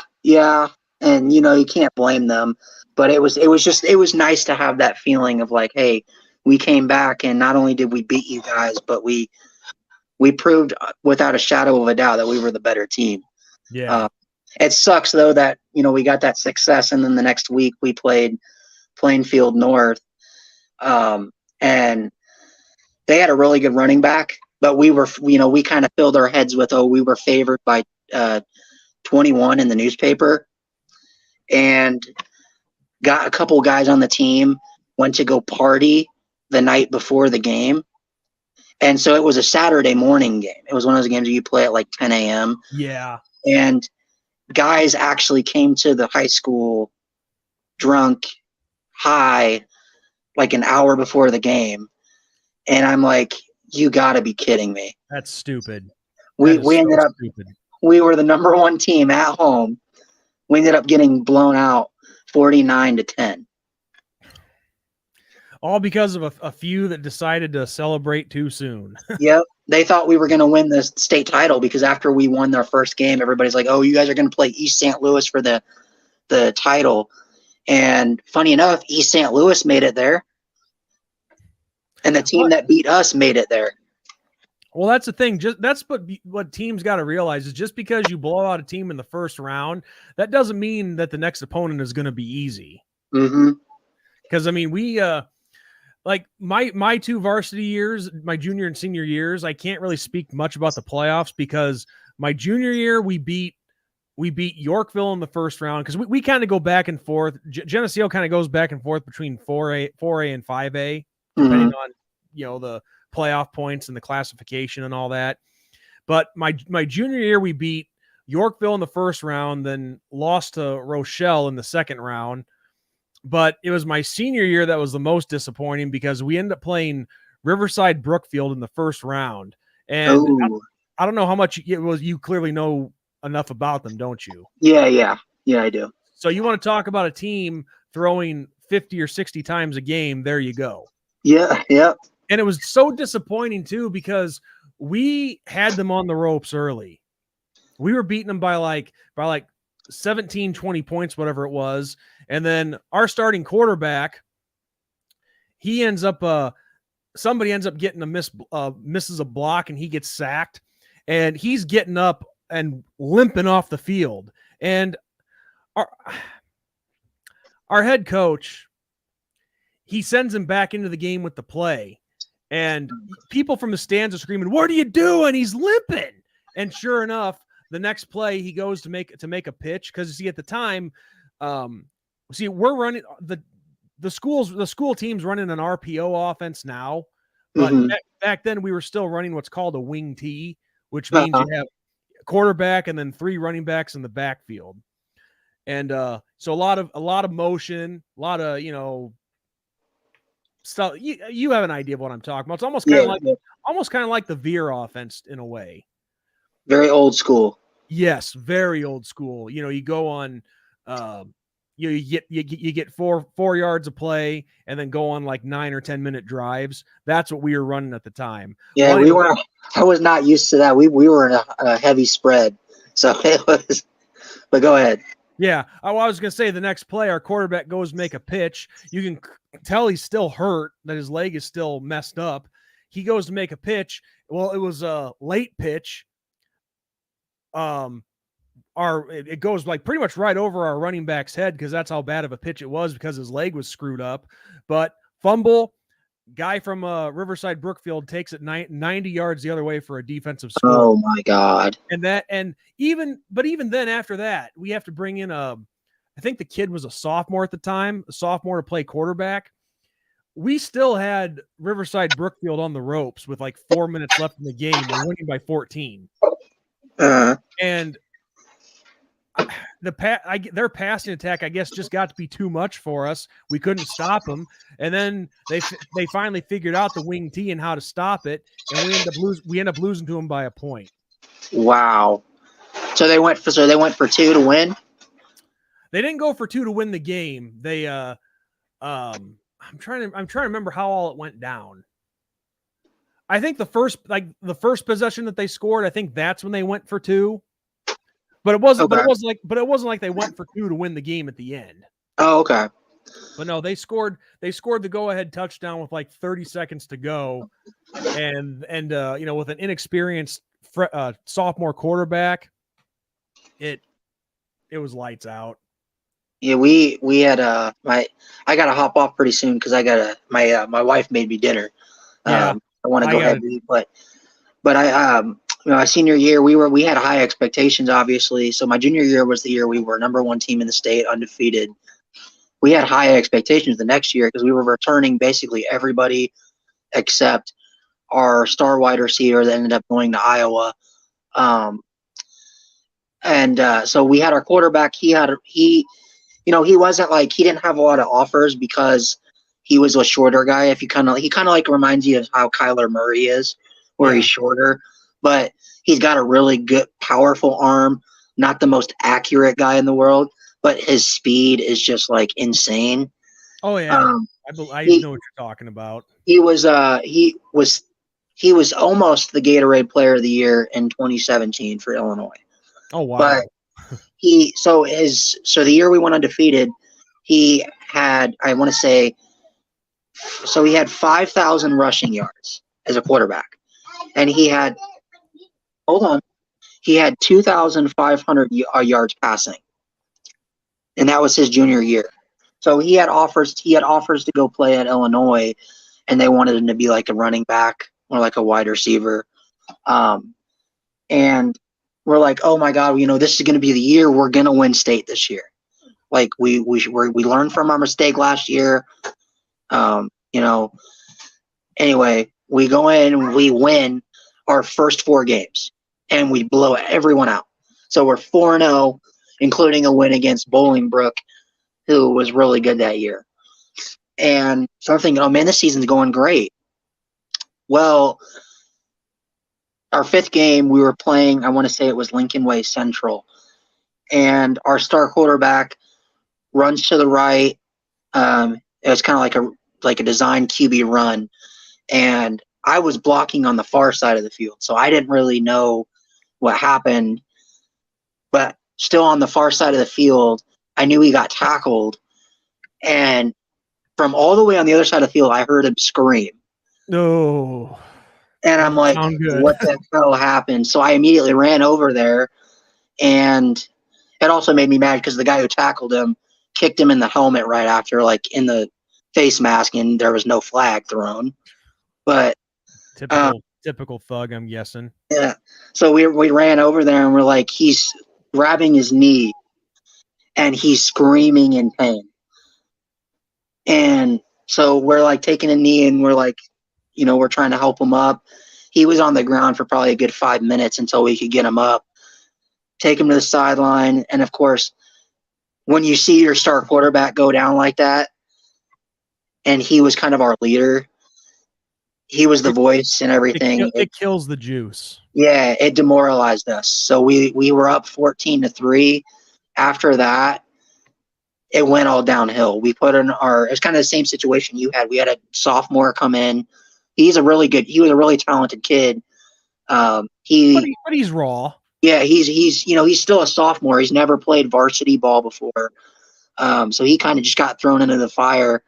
And, kind of like reminded me of what Drew Pine kind of looked like, missing wide open throws, not looking too polished, freaking out in the pocket. So he goes out there, first play, he gets sacked, and it's a strip sack for a fumble, and the guy returns it for a touchdown. So that's a great way to start. The next series, he comes out. He tries hitting me on a slant. Of course, I dropped it, so I was like how wide receivers are when they drop a pass. Oh, they're not happy. No. And so then the next play we try running it, gets stuffed, and then the very next play, pick 6 to the house.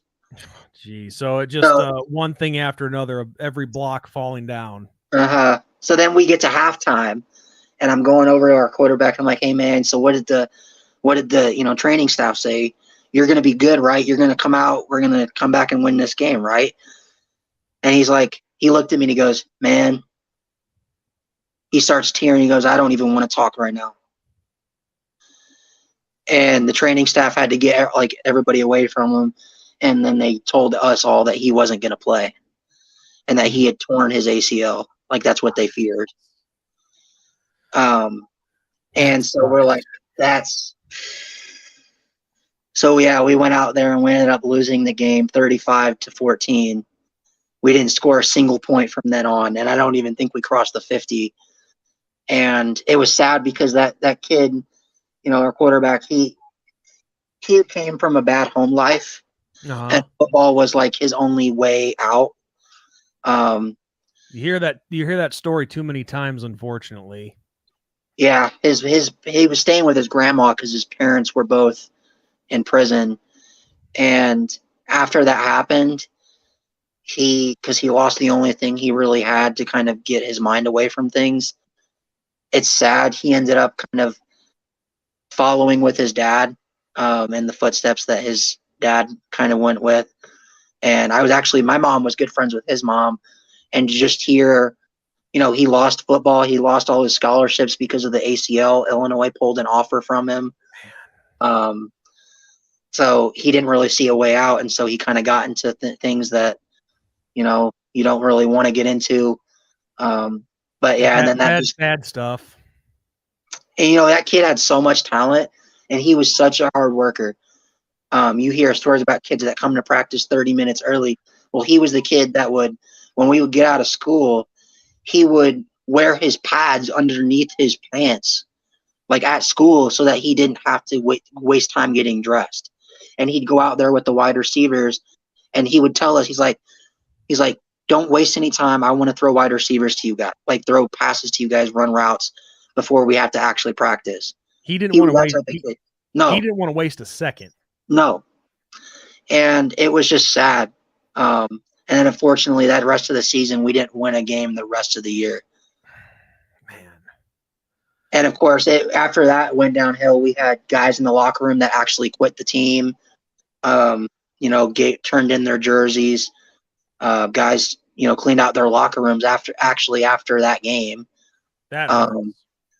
Because they didn't want to continue. And so we went from big high school, we had probably 100 guys on the roster. Afterwards, we had probably, it might sound like I'm exaggerating, but I'm not. We had 30 kids quit and give their numbers, 15 of whom were starters. So they just couldn't face the adversity. No. And you know what? And it's like, it's just weird because, it's like it takes that to demoralize us after we went through the whole thing with the year before, getting revenge on the team that beat us out of the playoffs the year before. Yeah. It's just weird. But I mean, I can't really blame them because some of those guys I understood why. A lot of them had other things going on top of that. And a lot of guys even quit because they felt like other guys were quitting, and they felt like, why put my time into this team when guys don't want to show up to practice, guys don't want to, go to film, like watch film. They don't want to do their jobs. Yeah. We had fights on the sideline that year a lot between our own teammates, which caused guys to quit. So it was one thing after the other, but I just wish my high school career would have went differently because I feel like we definitely could have won or should have won state at least one of those years. Yeah, I myself too, but mine is more of a personal thing rather than a team thing. Like mine's a case of like I wish I had more talent than what I did, and I think maybe I didn't put in enough work. So I'm not really saying it's a regret because just because you're good doesn't mean you're going to play at the next level. Oh, I knew guys who were electric in high school, and they didn't get offers. I mean, there's a different level of athlete that gets to go to D1. There's a different level of athlete that goes to community college. There's a different level of athlete that goes to D2, D3, FCS, whatever. There are levels to this, and I think people, they take that for granted. And they think, oh, well, you didn't get a D1 offer, so you must not be that good. I played football against kids that, they went to Monmouth, and they were a first-team All-American for Monmouth. And one of them actually is in the NFL right now.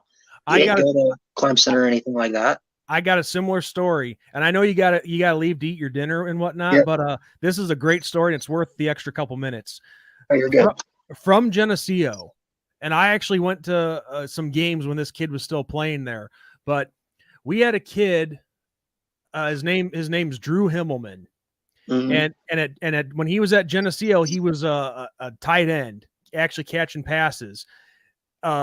He had plans to go to Iowa to try to be a tight end there, but this was their best athlete from that year's team. I think it was I forget what year it was, like 2018, I think 27. I could be wrong. This is all recent, but he was a 0-star prospect coming out of Geneseo.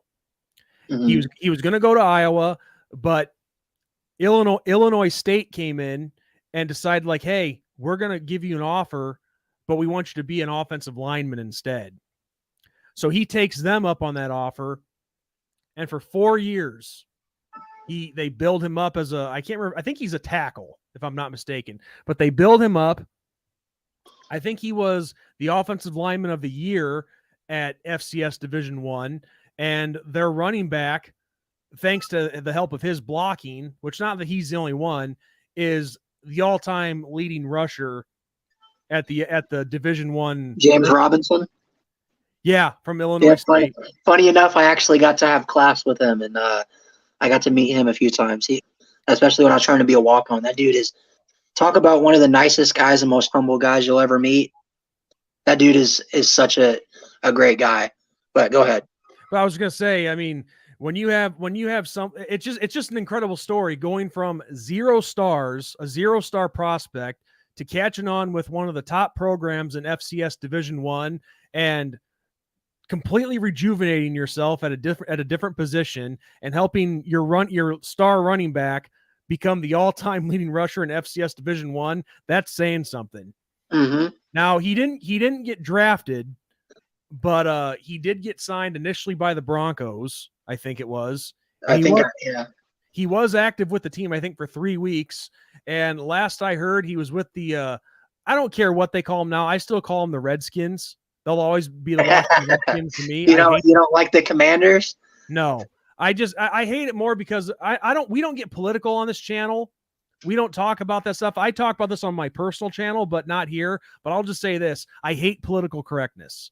I hate it because that name doesn't even mean what people think it does. But I digress.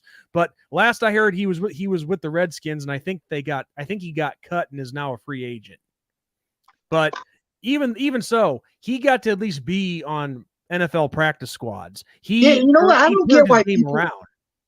I don't get why people, they crap all over people that like, oh, so you are good enough to go to the NFL, right? But you're not on a team, so you must not be that good. To even get signed to a practice squad, you realize how good you got to be. Yeah. To even get a practice squad invite, you have to be elite talent. They're not going to sign. These NFL teams aren't going to sign scrubs, even to their practice squad. They're not. So you obviously must be worth their time if they're going to, give you a practice squad spot.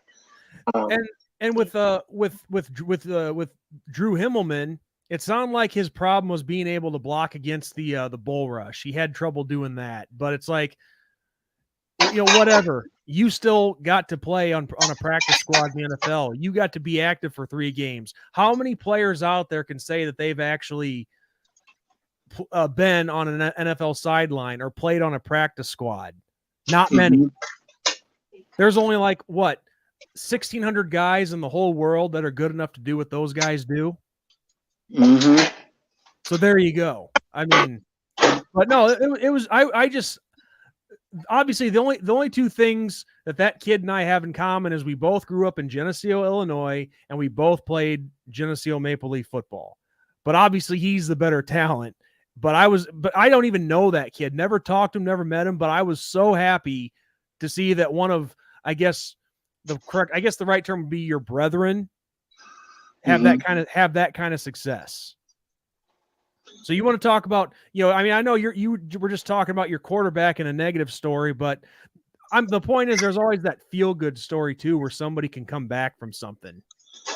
I mean, it's kind of like, I really do got to hop off here soon, but it's kind of like my buddy Cameron Harrell, who I said, he went to Iowa on that 2017 team. He had a full ride scholarship to go play at Iowa. He was the number 4 ranked cornerback in the state of Illinois. And he was a 3-star recruit.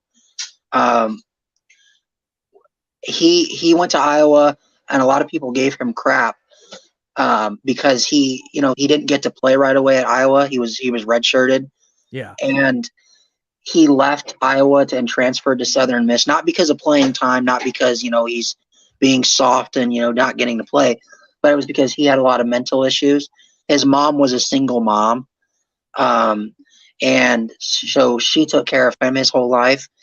And so he wanted to go somewhere that was closer to home. Cause they ended up moving to Missouri when he graduated. And so he wanted to be closer to home to take care of his mom and his little brother. Right. And so, and a lot of people will be like, oh, well, he's playing. So people give me crap on my channel cause I had him on, and they're like, oh, you act like you had some guy from Clemson on your show. And it's like, it's not about where you play. It's not about the jersey you wear. If you play football at any level in college, it's huge to have that guy on your show because that dude's a hell of a guy that's even talented. Southern Miss guys may not be as talented as guys on Clemson, but they're still D1 athletes. They're a hell of a lot better than probably 99.9% of the people in the world at Yeah, football. and especially the people that are talking crap. Exactly. So, but yeah, so there are really good feel-good stories out there. But anyway, man, thanks for having me on. Like I Yeah. said, look forward to having you and oh God, why Ben. am I blanking? Ben. Why am I blanking? Ben. Sorry, I had like a brain fart there. It's all good. It's all good. We're not exactly household names, so I mean, No, it's okay. hey, you know what? Sometimes when you guys have your little spills, I agree with Ben most of the time. So, but no, Yeah. yeah, no. But no, man. Seriously, thanks for having me on. It's great talking to you and Oh. talking some ball. Well, it's If I great. could get you, It's great knowing that we're being from the same state and having knowing familiar schools and whatnot. That's actually pretty cool. yeah. Because I've been following you since I was in high school. So, Oh, yeah, I guess it has been a long time, hasn't it? Because I know I've seen you here before. yeah. Sometimes. So, but yeah, man, like I said, anytime you and Ben would love to come on, like I said, the Clemson game would be perfect because we do pick'ems and we have guests on all the time. Mhm. So if you guys could do that, that would be great. Yeah, the best way to get a hold of us is on our Twitter page, which we've started posting on the description box. Which one is it? Because I've seen like 2 or 3, and I was kind of confused which one to message. It's you see our logo right here in the upper right hand corner. Yeah. It's just look for that logo and our hashtag or whatever you want to call it, our handle. It's What's the? Let me actually 2_Irish. see 2_. See if I have it. Irish. Yeah, that's the best way to get a hold of us. Is it the number 2 or the spelled out 2? It's 2 spelled out. Okay. Yeah, and you'll know that it's us. I just followed it. So okay. Yeah, the best place to get a hold of us is on there. And you were gonna finish saying something else, but I didn't mean to cut you off. no, you're good. But like I said, man, thanks for having me on. It was really cool to get to talk to you, talk some ball. Love to do this again, for sure. Well, this is a part of our our new schedule. Every Thursday I'm gonna be going live, and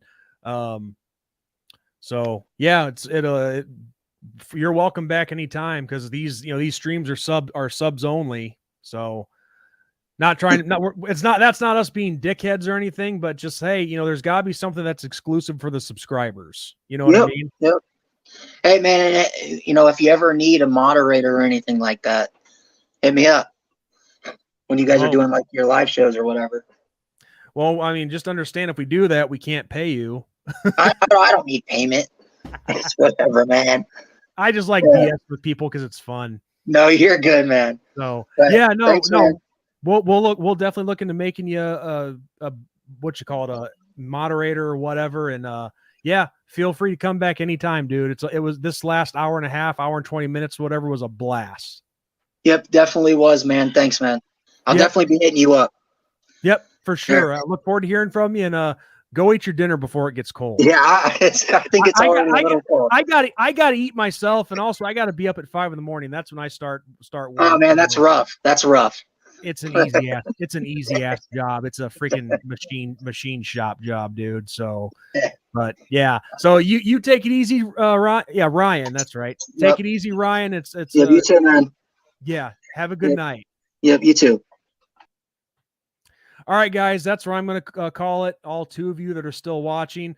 Thank you all for joining, and we will see you for the next recap, next preview, and I will see you guys next week for the next live stream. So remember, make sure you subscribe because this is for subs only. And as always, good night, God bless, and go Irish.